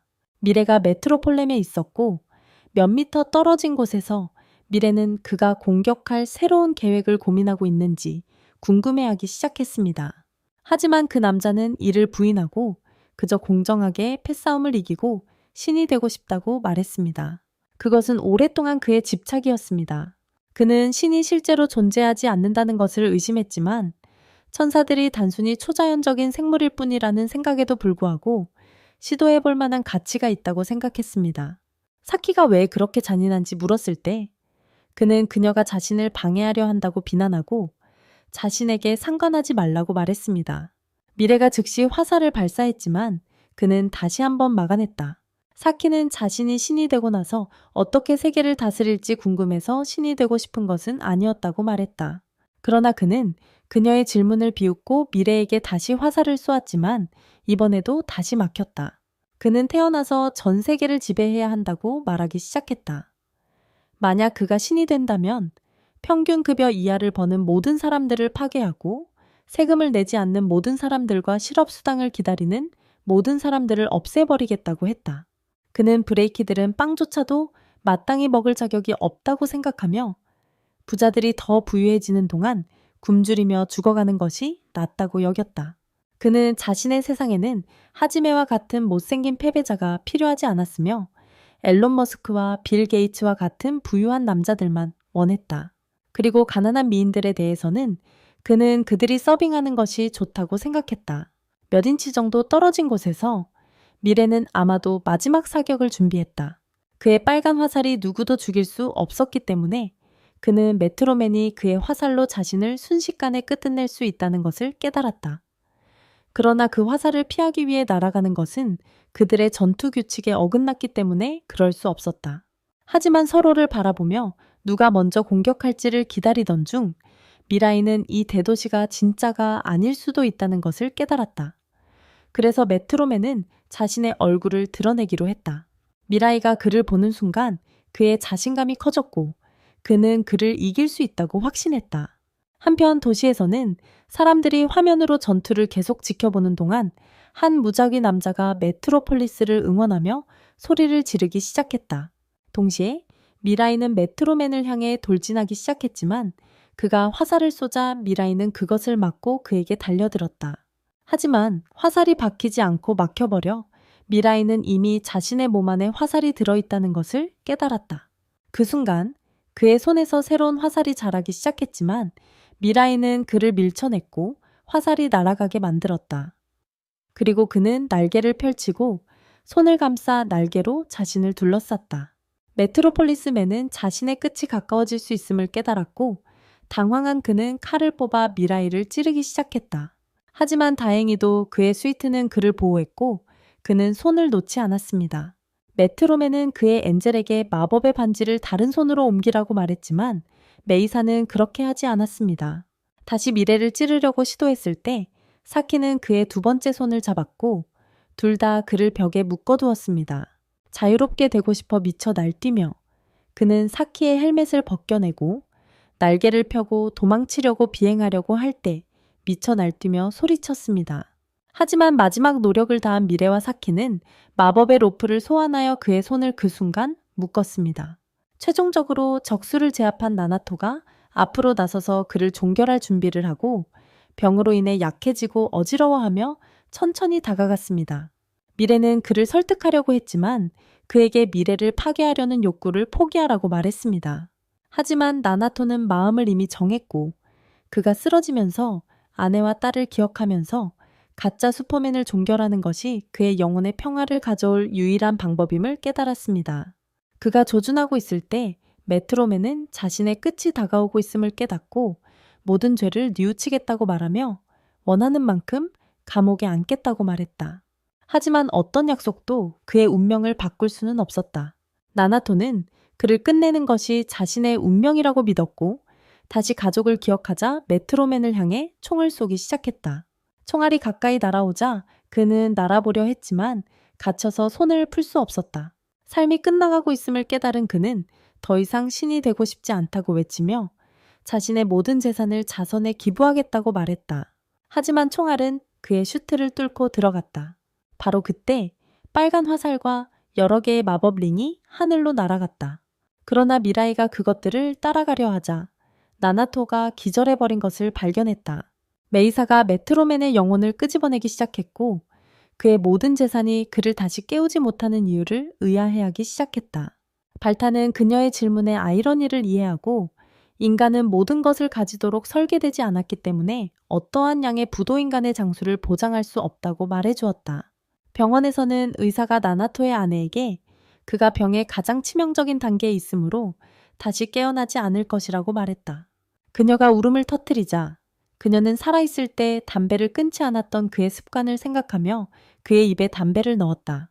그러나 담배가 떨어졌고 바로 그 순간 바렛이 위에서 나타나서 그의 영혼을 몸에서 빼냈다.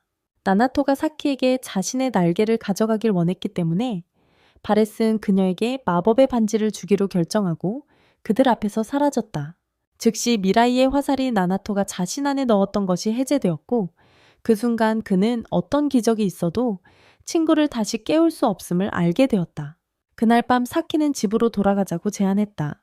하지만 미라이는 메트로폴레몬이 멸망하는 것을 허락한 것에 대해 죄책감을 느끼고 그것을 막지 못한 자신을 탓했다. 사키가 그들이 올바른 결정을 내렸다고 말했을 때 그는 그녀가 자신의 마음속에 있는 화살 때문에 자신을 지지하고 있다고 말했다. 하지만 그녀는 항상 그를 사랑해왔으며 그의 화살이 자신의 마음에 없더라도 그를 위해 무엇이든 할 용의가 있다고 말했다. 잠시 후 미라이는 그녀에게 메트로폴레몬이 그들의 싸움 전에 화살에 맞았고 그의 죽음 이후 그 화살과 마법의 원들이 그를 조종하던 사람에게 날아갔다는 것을 말하기로 결심했다. 한편 도시 저편에서 메트로폴레몬의 마지막 추종자인 유이토는 메트로폴레몬을 멸망으로 유인하는 데 도움을 준 발택에 감사했다. 그는 그에게 빨간 화살을 쏘았고 모든 힘을 얻게 되어 기뻐했다. 동시에 미라이는 그들이 얼마나 많은 적을 더 물리쳐야 할지를 고민하기 시작했지만 또 다른 강력한 적이 곧 나타날까 두려워했다. 몇 분 후 사키가 그에게 저녁을 가져왔을 때 그녀는 그가 바닥에 누워 잠들어 있는 것을 발견하고 그가 춥지 않도록 덮어주기로 했다. 다음 날 아침 그녀는 그를 아침 식사에 초대했고 그는 식사를 하면서 가족을 잃은 이후로 가장 맛있는 식사를 했다고 말했습니다. 한편 나세와 레벨은 다른 천사들과 회의를 하며 남아있는 신 후보 중에서 누가 신이 될 만한 적합한 사람이 있는지 의논하고 있었습니다. 진실의 천사 야셀리가 그들이 희망이 없다고 말했을 때 게임의 천사 페네마는 800일 동안의 적합한 후보자를 제공하겠다고 약속했습니다. 교회에서는 미라이와 사키가 식사를 하는 동안 레벨이 서둘러 달려와 사람들이 볼 수 있도록 마스크를 벗고 공중으로 떠오르는 새로운 신 후보자가 나타났다는 소식을 전했습니다. 그 사람은 우에도였습니다. 그는 마스크를 벗고 모두가 볼 수 있게 되자 공중으로 떠올랐습니다. 기자가 그가 어떻게 힘을 얻게 되었는지 물었을 때 그는 모든 사람에게 이야기를 들려주기로 결정했습니다. 하나님께서 세상을 다스리는 것이 지겨워져서 13명의 천사를 지구로 보내어 대체자를 찾게 했습니다. 그는 자신의 천사 그림을 공개하며 선택된 후보들만이 이들을 볼 수 있다고 말했습니다. 몇 달 전까지만 해도 그는 학교에서 아무도 아닌 평범한 사람이었고 매우 슬고 외로운 생활을 했다. 초콜릿을 너무 많이 먹다가 천사가 나타나서 빨간 화살과 날 수 있는 능력을 주었다. 그 다음날 학교에 돌아온 그는 동료들에게 화살을 넣어 그들을 자신에게 사랑하게 만들고 장난감을 주게 했다. 하지만 어느 날 그는 메트로폴레몬이 세상의 모든 신후보를 멸망시키려 한다는 것을 보고 자신이 위험하다고 느껴져 그에게 화살을 쏘아 마라이와 싸우게 만들었다. 신후보자가 6명 남았을 때 그는 나머지 사람들과 만나기를 바랐고 그가 마라이가 새로운 신이 되기를 바랐다고 밝혔다. 그는 자신의 진짜 신분을 몰랐기 때문이다. 그는 모든 사람들이 그를 찾아보고 그가 누구인지 밝혀서 신으로 선출되기를 원했지만 마라이와 그의 친구들은 그것이 그들을 제거하려는 함정이라고 생각했다. 사키가 다른 신 후보들의 지지를 받음으로써 마라이가 신으로 임명될 수 있는지 물었을 때 리벨은 그것이 가능할 수 있다고 밝혔다. 그러나 그들은 빨간 화살의 영향을 받지 않고 그를 지원해야 했다.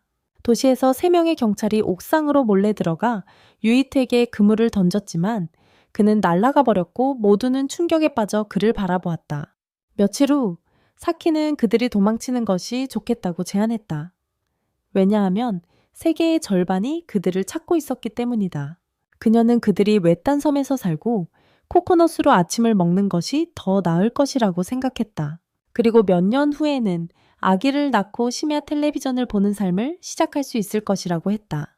마라이도 항상 아름다운 체리나무에서 일어나는 상상을 했지만 도망치는 것은 비겁한 행동이라고 생각했기에 그들은 평범한 사람인 척하자고 제안했다.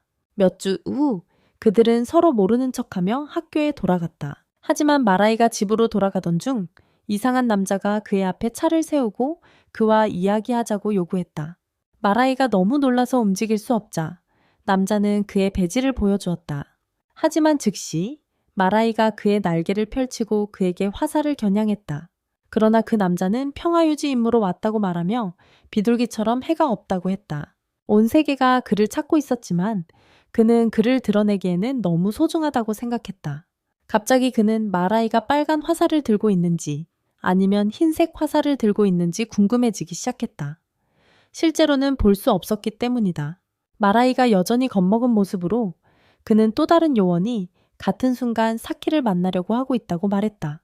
즉시 마라이는 사키 쪽으로 달려갔고 그녀가 방금 빨간 화살로 찌른 한 여성과 함께 있는 것을 보았다. 그 남자는 그녀에게 서둘러 갔지만 화살을 볼 수 없어서 그녀의 좋아하는 색을 물어보기로 결정했다.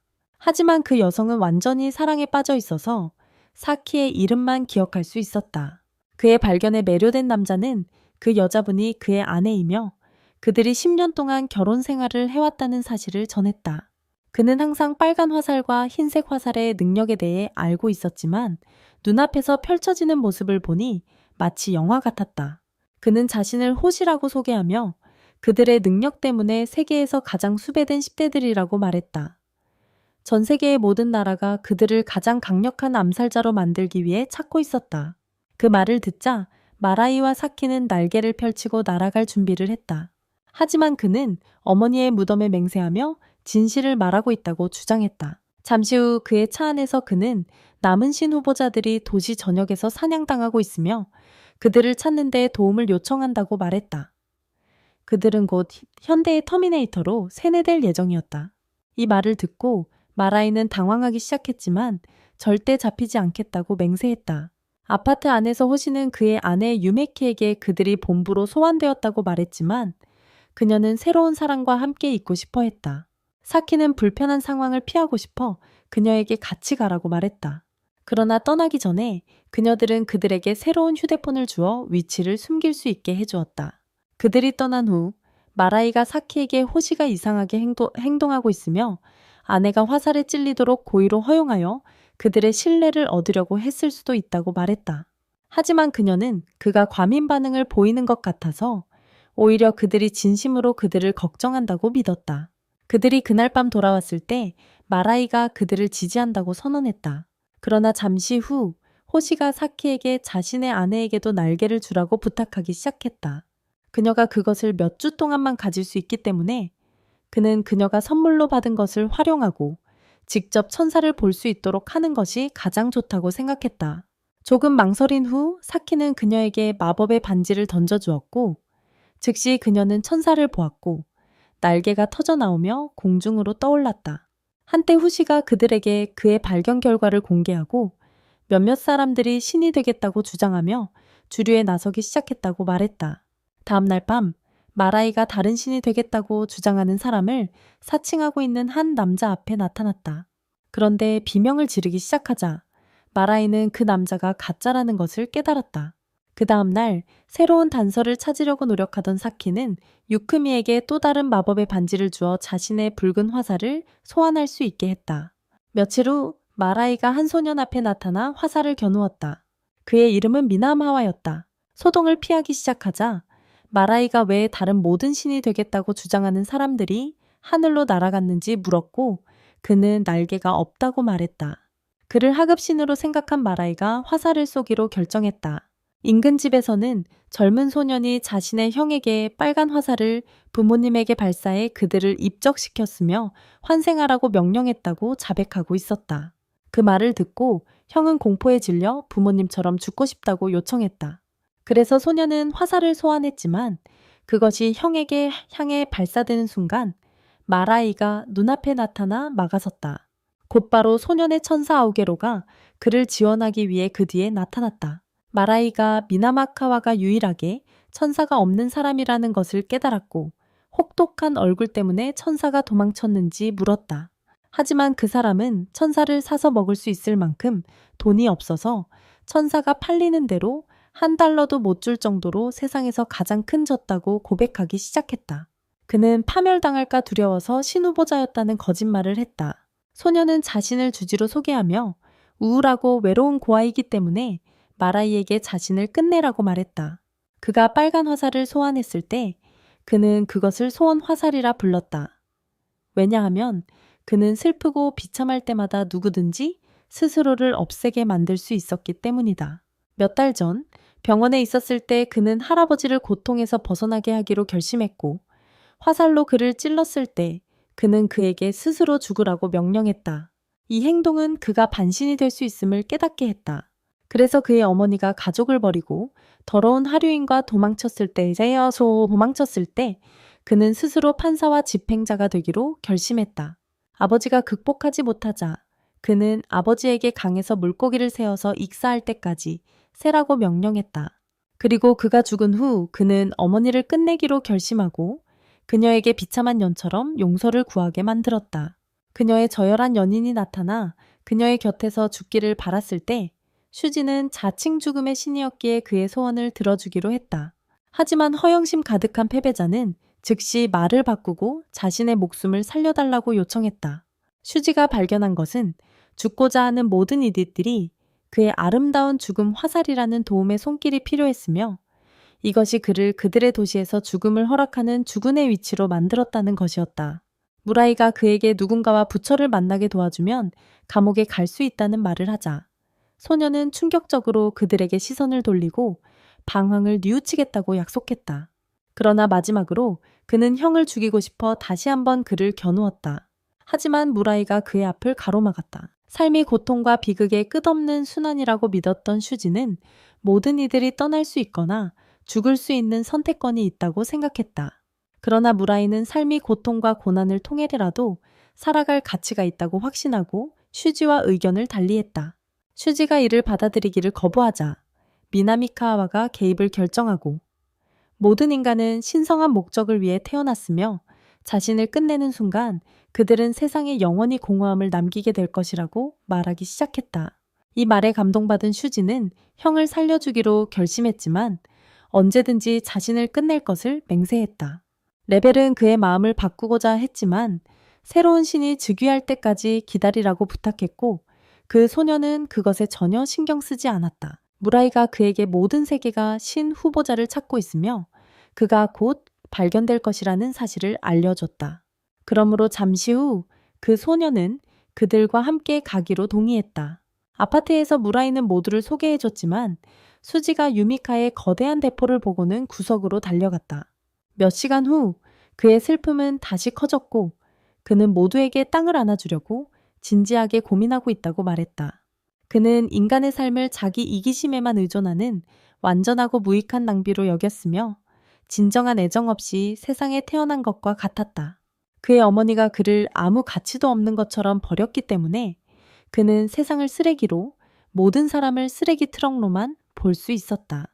그러나 호시는 그가 너무 자신에게 엄격하다고 생각하고 사랑하는 사람들을 진심으로 걱정하는 좋은 사람들이 있다는 것을 알려주며 그가 새로운 신이 될 사람이 누가 될지 알기 위해 충분히 오래 살기를 바랐다.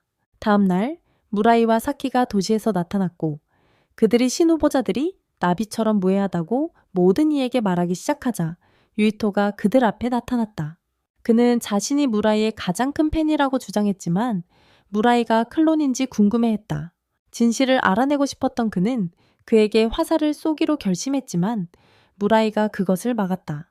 이제 정리가 되었으니 무라이는 개인적으로 이야기하자고 제안했고 그들은 도시에서 사라졌다. 우주에서 무라이는 유이토에게 그들이 새로운 신을 선택하려고 하고 그를 그룹에 가까이 두고 싶다고 말했다. 그래서 그 소녀는 그들과 함께하기로 했다. 한편 멀리 떨어진 주거에서 5번째 신 후보자인 젊은 여성 유리는 나머지 천사들에게 다음 신을 선택하기 위한 회의에 대해 통보받았다. 그녀는 비밀 요원들에게 붙잡혀 있었기 때문에 탈출하기로 결심하고 바닥에 기절한 척했다. 3명의 경비원이 그녀를 살펴보러 방에 들어오자 그녀는 화살을 그들에게 쏘고 그들이 자신을 도와 탈출하라고 명령했다. 새 방에 도착하자 한 남자가 창문을 쏴서 소녀가 밖으로 튀어나가 도망칠 수 있게 했다. 경비원들이 그녀를 쫓아가기 시작했지만 그녀를 땅에 눕히자 그게 그녀가 아닌 남자라는 것을 깨달았다. 그때 유리는 유이토, 무라이, 사키와 마주쳤다. 신뢰를 얻기 위해 유이토는 그녀에게 마법의 반지를 주기로 결심했고 그 순간 그녀에게 날개가 생겨 하늘로 날아올랐다. 날아가면서 유이토는 유리에게 아무도 그를 신뢰하지 않는다고 말하며 백색 화살로 모든 사람을 제거할 수 있기 때문에 그들은 아파트로 따라가지 않을 것이라고 즉시 날아갔다. 아침에 호시는 새로운 신을 뽑자고 제안했다. 모두가 무라이를 선택할 것을 바라자 슈지는 그의 천사에게 무라이가 신으로 즉위하면 어떤 트로피를 받을 것인지 물어보기로 했다. 오가와는 신이 그들 모두를 전멸시킬 수 있는 힘을 가질 것이며 매일 크리스마스를 만들거나 공포쇼를 만들 수 있는 무제한의 빨간색과 흰색 화살을 가질 것이라고 말했다. 하나님은 원하시는 누구든 죽일 수 있으며 그분이 원하신다면 그들의 세상을 어떤 세상으로든 바꿀 수 있습니다. 결국 지구와 인간은 변덕스럽기 때문입니다. 또한 그분이 되는 사람은 더 이상 인간이 아니게 될 것이며 이로 인해 지구에 머물 수 없습니다. 이 말을 듣고 모두가 주저하게 되었는데 그들은 지구에서 좋은 삶을 계속 즐기기를 원했기 때문입니다. 다른 모든 사람이 하나님 되기를 원하지 않았기 때문에 수지가 그 자리를 맡기로 결정했습니다. 그는 세상을 평등하고 공정하게 만들겠다고 선언하며 땅을 껴안는 모든 사람에게 VIP석을 제공하겠다고 약속했습니다. 하지만 마오라이는 이것이 우주에서 가장 나쁜 아이디어라고 불렀으며 그것은 세상을 혼란에 빠뜨릴 것이라고 생각했습니다.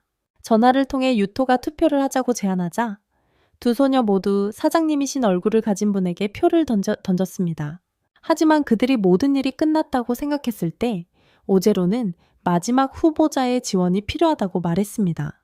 하지만 그는 전쟁을 일으키는 명성을 가진 파괴의 천사에 의해 도움을 받고 있었습니다. 다음 날 그룹은 도시에서 나타났고 얼마 지나지 않아 파괴의 천사 무니가 그들에게 다가오기 시작했습니다. 그녀는 그들에게 마지막 후보자와 회의를 하기 전에 고백을 해야 한다고 말했고 그 순간 여러 대의 헬리콥터가 그들을 향해 날아오며 공격할 준비를 했습니다. 하지만 그룹은 사라졌고 다른 도시 지역에 나타났을 때 헬리콥터들이 퇴각하고 있다는 것을 발견했습니다. 무라이는 그들이 신이 된다면 지구에 대한 의도를 선언하고 싶다고 발표했습니다. 그리고 그가 말을 마치기도 전에 슈지는 먼저 말하기로 결정했고, 인간이 나무집처럼 사라지는 것을 보는 것이 자신의 꿈이라고 말하기 시작했습니다. 사람들을 스스로의 방식으로 땅에 껴안고 있는 모습을 보는 것에 기꺼이 행복할 것이라고 했습니다. 다음 사람은 유리였고, 그녀는 자신의 소망은 로봇들이 지구를 지배하는 모습을 보고 평생 요트에서 살고 싶다고 말했습니다. 유이토는 전 세계의 모든 학교를 파괴하려고 한다고 고백했다. 그래서 청소년들이 숙제에 대해 걱정할 필요가 없게 만들고 싶어 했다. 하지만 사키는 단지 모두가 조커처럼 웃는 모습을 보고 싶어 했다. 무라이의 차례가 되었을 때 그는 아무것도 하지 않겠다고 선언하며 세상이 그대로였으면 좋겠다고 했다. 한편 도시의 다른 곳에서는 마지막 남자가 그들을 TV로 지켜보고 있었다. 그의 이름은 욘다였고 그는 미친 과학자였다. 그가 창가로 다가가자 그는 자신의 천사를 소환하고 사라져넣었다. 즉시 그는 그룹 앞에 나타났고 잠시 후 그들에게 모두가 천사에게 속고 있으며 하나님은 가짜라고 말하기 시작했다. 그에게는 다른 어떤 것도 이해되지 않았기 때문에 그는 하나님이 인류의 운명에서 살아가는 또 다른 천사라고 확신했고 모두가 그를 숭배하는 것을 멈추는 순간 사라질 것이라고 믿었다. 그는 스스로를 구하기 위한 필사적인 시도로 자신의 천사들에게 그들이 지구를 지배할 수 있는 힘을 부여할 것이라고 믿게 만들도록 강요했다. 하지만 과학자는 이것이 단순히 지구가 그가 존재한다고 믿게 만들기 위한 또 다른 수단일 뿐이라고 확신했고 기술이 빠르게 지배하고 있기 때문에 세상은 더 이상 그를 필요로 하지 않는다고 생각했다. 사키는 자신도 완전히 믿는 것은 아니라고 고백했지만 인간이 자신이 믿는 것을 숭배하는 것이 중요하다고 생각했다. 슈지가 욘다를 지지하기로 결정하자 나머지 그룹은 혼란스러워하며 누가 천사들에게 자신을 바치게 될지 궁금해했다. 그래서 욘다는 그들이 능력을 돌려주고 평범한 사람으로 돌아가라고 조언했다. 슈지는 그들이 죽음을 두려워하지 않는다면 세상이 더 나은 곳이 될 것이며 아무것도 믿지 않는 것이 더 낫다고 결심했다. 하지만 미라이는 이를 받아들이지 않았고 자신이 신이 되겠다고 선언했다. 갑자기 유이토가 건물로 사라졌고 그곳에서 몇 명의 남자가 그들 각자에게 총을 겨누고 있는 것을 발견했다. 그는 그들이 영화를 만들고 있는지 궁금해하며 그들을 모방하여 화살을 겨누기로 결심했다. 미라이는 그에게 그룹으로 돌아오라고 소리쳤지만 소녀는 듣지 않았다. 그 순간 총성이 울렸고 유이토는 총상으로 떨어지기 시작했다. 총알이 그룹을 향해 발사되자 그들은 흩어졌고 미라이는 유이토를 향해 날아가기 시작했지만 혼다와 함께 날아갔다. 얼마 지나지 않아 더 많은 총알이 그들을 향해 날아왔지만 그들은 사라지고 도시에 남지 않았다. 동시에 혼다는 유이토를 화살로 찔렀고 곧 그의 모든 마법 반지를 자신만의 것으로 만들었다. 그날 나중에 혼다는 그룹에게 유이토가 사망했다고 말하며 숨을 곳을 찾자고 제안했다. 그러나 그들이 신비로운 집안에 있을 때 혼다는 슈지를 화살로 찔렀고 그를 조종하여 새로운 꼭두각시로 만들고자 했다. 아파트에서 율리가 매우 외로운 삶을 살았고 그녀의 능력이 그녀에게 일어난 최고의 일이었다고 고백했습니다. 그녀는 절대로 잃고 싶지 않았고 미라이가 신이 되면 그녀에게서 그것을 빼앗지 말아달라고 부탁했고 미라는 그 약속을 했습니다. 며칠 후 호시와 유메키는 그들을 숨길 수 있는 폐기된 역으로 데려갔습니다. 안전할 때까지요. 미라이는 욘다를 설득해 그들과 함께 하도록 하자는 제안을 했지만 율리는 그것이 너무 위험하다고 생각했습니다.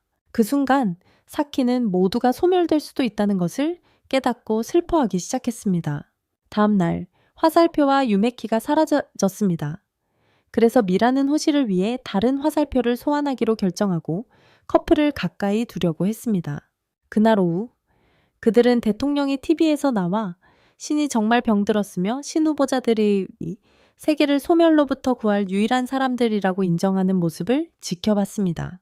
그는 그들의 일에 관여하지 않겠다고 다짐했고 더 이상 공격받지 않을 것이며 다음 신이 누가 될지 결정할 자신의 공간을 얻을 것이라고 보장했습니다. 미스터 어글리스타인은 다음이었고 그는 모두에게 하나님 없는 지구를 보고 싶다고 말하며 그의 비전이 눈앞에서 실현되도록 모든 신후보를 제거할 계획이라고 했다. 미라이는 그들이 모두 죽게 되면 어떻게 될지 궁금해했고 레벨은 그럴 경우 하나님이 영원히 사라질 것이라고 말했다. 다음 날 미라이는 사키와 유리에게 세상에서 하나님이 존재한다고 믿는 사람은 몇 안 된다고 밝혔다. 그는 하나님이 되는 것이 사람들을 믿게 만들지 못할까 두려웠고 하나님으로서 몇 년이 지나면 자신도 사라질 수 있다고 걱정했다. 사키는 그에게 하나님이 되는 것이 망설여지냐고 물었지만 미라이는 그녀에게 대답할 수 없었다. 그날 밤 그들이 옥상에 앉아 아름다운 밤하늘을 바라보던 중 사키는 미라에게 마음 깊이 그를 사랑한다고 말하며 영원히 함께하고 싶다고 했다. 그래서 그는 미소를 지으며 그녀의 손을 잡고 함께 해돋이를 바라보았다. 그날 오후 그들은 교수 크리프유 아웃을 만나기 위해 빈 경기장에 나타났다. 그는 그들에게 자신의 의도가 그들 중 어느 누구도 신이 되는 것을 막는 것이었다고 말했습니다. 그 자신을 포함해서요. 왜냐하면 그들 중 아무도 살아남을 운명이 아니었기 때문입니다. 그는 동시에 모든 사람들을 없애버리는 것만이 그들이 신이 되는 것을 막을 수 있는 유일한 방법이라고 생각했습니다. 자신이 조금 실험해본 결과 그는 한순간에 서로의 심장을 찌를 수 있다는 것을 깨달았습니다. 유리가 왜 땅을 껴안는 것이 더 나은 선택인지 궁금해하자 그는 인간들만이 지구를 다스려야 한다고 말했습니다. 인간들은 영원히 존재하지 않아야 한다고 생각했기 때문에 그는 인간들이 로봇에게 마음을 넣고 합성 아기를 만드는 것이 더 낫다고 생각했습니다. 그러나 미라이가 그에게 자신은 신이 되겠다고 결심하고 그에게 중요한 몇몇 인간들을 구하려고 한다고 말했습니다. 설득하려고 했던 욤다가 미라이와 단둘이 이야기하고 싶다고 요청했습니다. 다른 사람들이 날아간 후 욤다는 인간은 진정으로 행복할 수 없다고 말했습니다. 왜냐하면 행복은 모두가 볼 수 있는 것들에 의해 결정되기 때문이며 그가 신이 된다고 해서 세상의 악에서 그를 구할 수 없다는 것입니다. 미라이는 욤다의 책들이 그를 미치게 하고 현실과의 접촉을 잃게 만든다고 생각했기 때문에 그의 마음은 바뀌지 않을 것이라고 그에게 말했다. 욤다는 그를 끝내는 것이 신이 될 수 있는 유일한 희망이라고 말했고 그래서 미라이는 즉시 그의 하얀 화살을 겨누었다.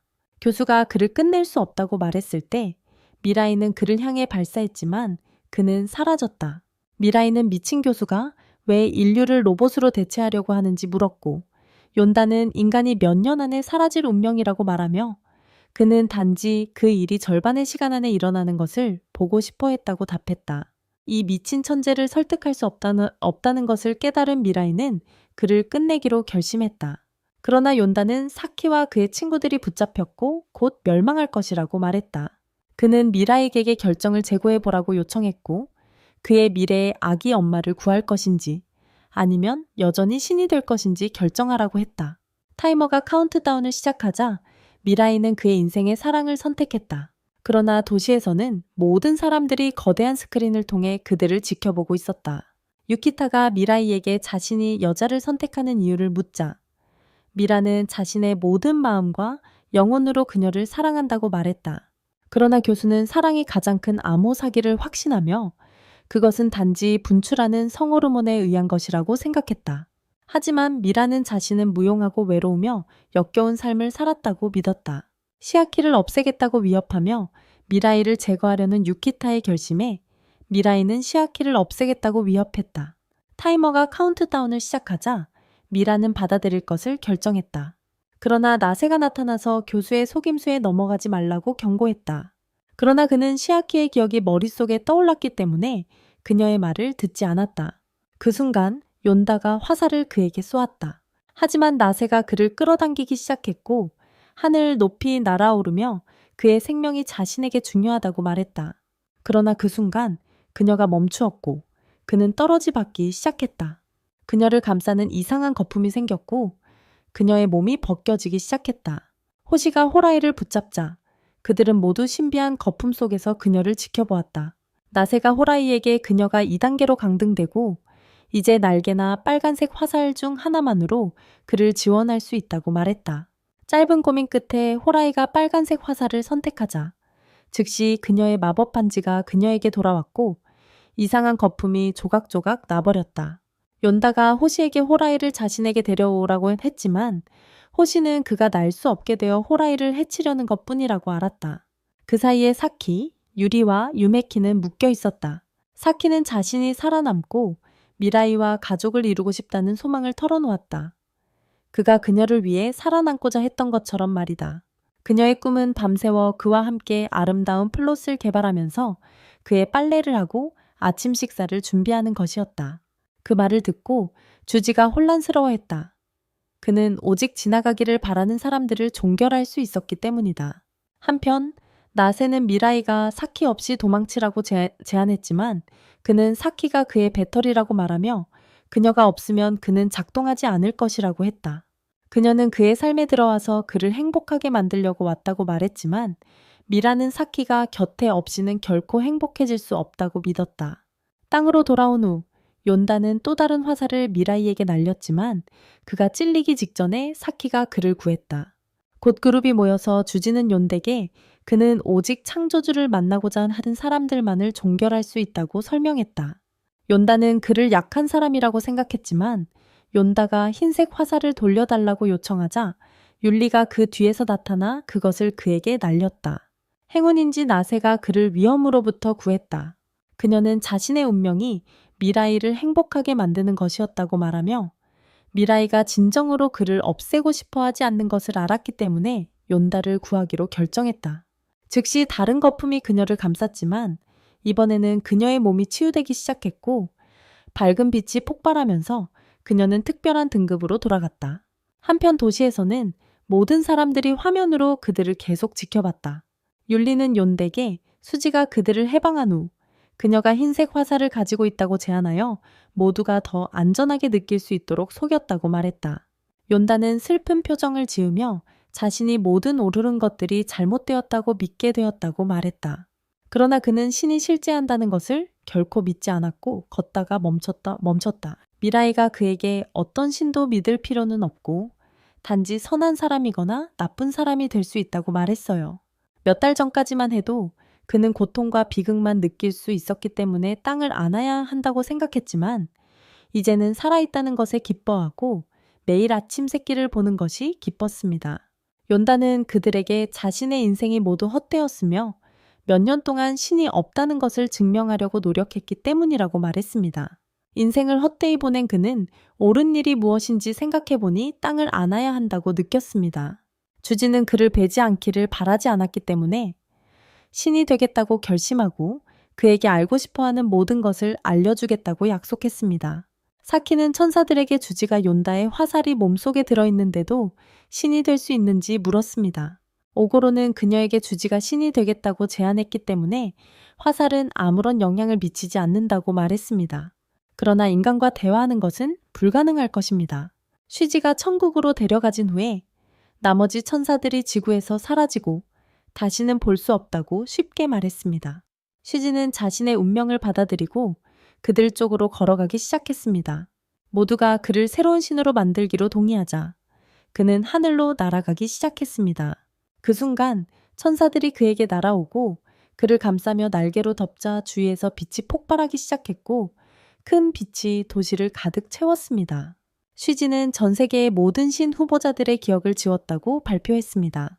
그러나 신이 되기 전에 그는 그들이 일어난 모든 일을 기억하고 싶어 하는지 궁금했습니다. 유리는 그녀가 그것에 대한 기억을 원하지 않으며 차라리 교수 크리피를 그녀의 새로운 설탕 아빠로 두고 싶다고 말했습니다. 욘다는 여전히 어떤 신도 믿지 않지만 자신의 기억이 남아있기를 바란다고 했습니다. 무라이는 자신의 기억도 원했으므로 사키는 자신의 기억도 간직해달라고 부탁했다. 갑자기 슈지는 하늘로 더 높이 떠올라 초월적인 존재가 되었고 빛 속으로 사라졌다. 유리는 자신이 어디에 있는지 궁금해하기 시작했고 교수 크립은 그들이 신혼여행을 왔다가 이상한 일에 휘말렸다고 말했다. 무라이와 사키는 서로의 손을 잡고 집으로 걸어가기 시작했다. 몇 년 후 사키는 친구들에게 곧 무라이와 결혼할 것이며 함께 꽃가게를 운영할 것이라고 말했다. 그것은 그들의 평생의 꿈이었고 그들은 매우 행복해했다. 며칠 후 무라이는 사키의 가족을 방문하여 그들의 축복을 받으려 했고 그들은 그가 함께하는 것을 기뻐했다. 그들은 항상 그들이 함께하는 모습을 보고 싶어 했고 그들이 영원히 행복할 것이라고 믿었다. 그날 저녁 사키는 무라이에게 그를 행복하게 만드는 것이 무엇인지 물었고 그는 그녀의 곁에 영원히 있고 싶다고 말했다. 그가 그녀를 행복하게 하는 것이 무엇인지 물었을 때 그녀는 그의 아이를 갖고 싶다고 말했다. 그의 고백을 더 듣고 싶었던 그녀는 그가 자신에 대해 가장 사랑하는 것이 무엇인지 물어보기로 했다. 그래서 그는 그녀의 미소를 사랑하고 영원히 그녀를 가까이 두고 싶다고 말했다. 며칠 후 그들은 아름다운 천상의 빛에 둘러싸인 교회에서 결혼식을 올렸다. 한편 천국에서 츠지도 지구의 모든 사람들을 지켜보았지만 곧 슬픈 사람들을 지켜보기로 했다. 하지만 여러 인간들이 계속해서 고통받고 땅에 엎드려 있는 것을 깨달은 후 그는 지구에는 신이 없는 것이 더 좋다고 생각했다. 오고로에게 모든 천사들을 소집하라고 지시한 후 그는 손을 뻗었고 그 순간 모든 천사들이 사라지기 시작했다. 인간으로서 불행한 삶을 살았던 츠지자는 지상에서 인간을 돕지 못했기 때문에 신으로서 아무짝에도 쓸모없다고 생각했습니다. 오고로가 이를 깨달았을 때 하늘이 진공으로 사라지는 순간 신은 큰 화살에 자신을 찔렀습니다. 지상에서는 아이들이 사라지기 시작했고 그들의 옷만이 그 자리에 남아 있었습니다. 무라이는 사키에게 이것이 세상의 종말이라고 말하며 그들이 존재하지도 않았던 것처럼 사라져도 그녀와 함께 있을 것을 약속했습니다. 그는 그녀와 함께 가는 것이 행복했고 그녀를 품에 안았습니다.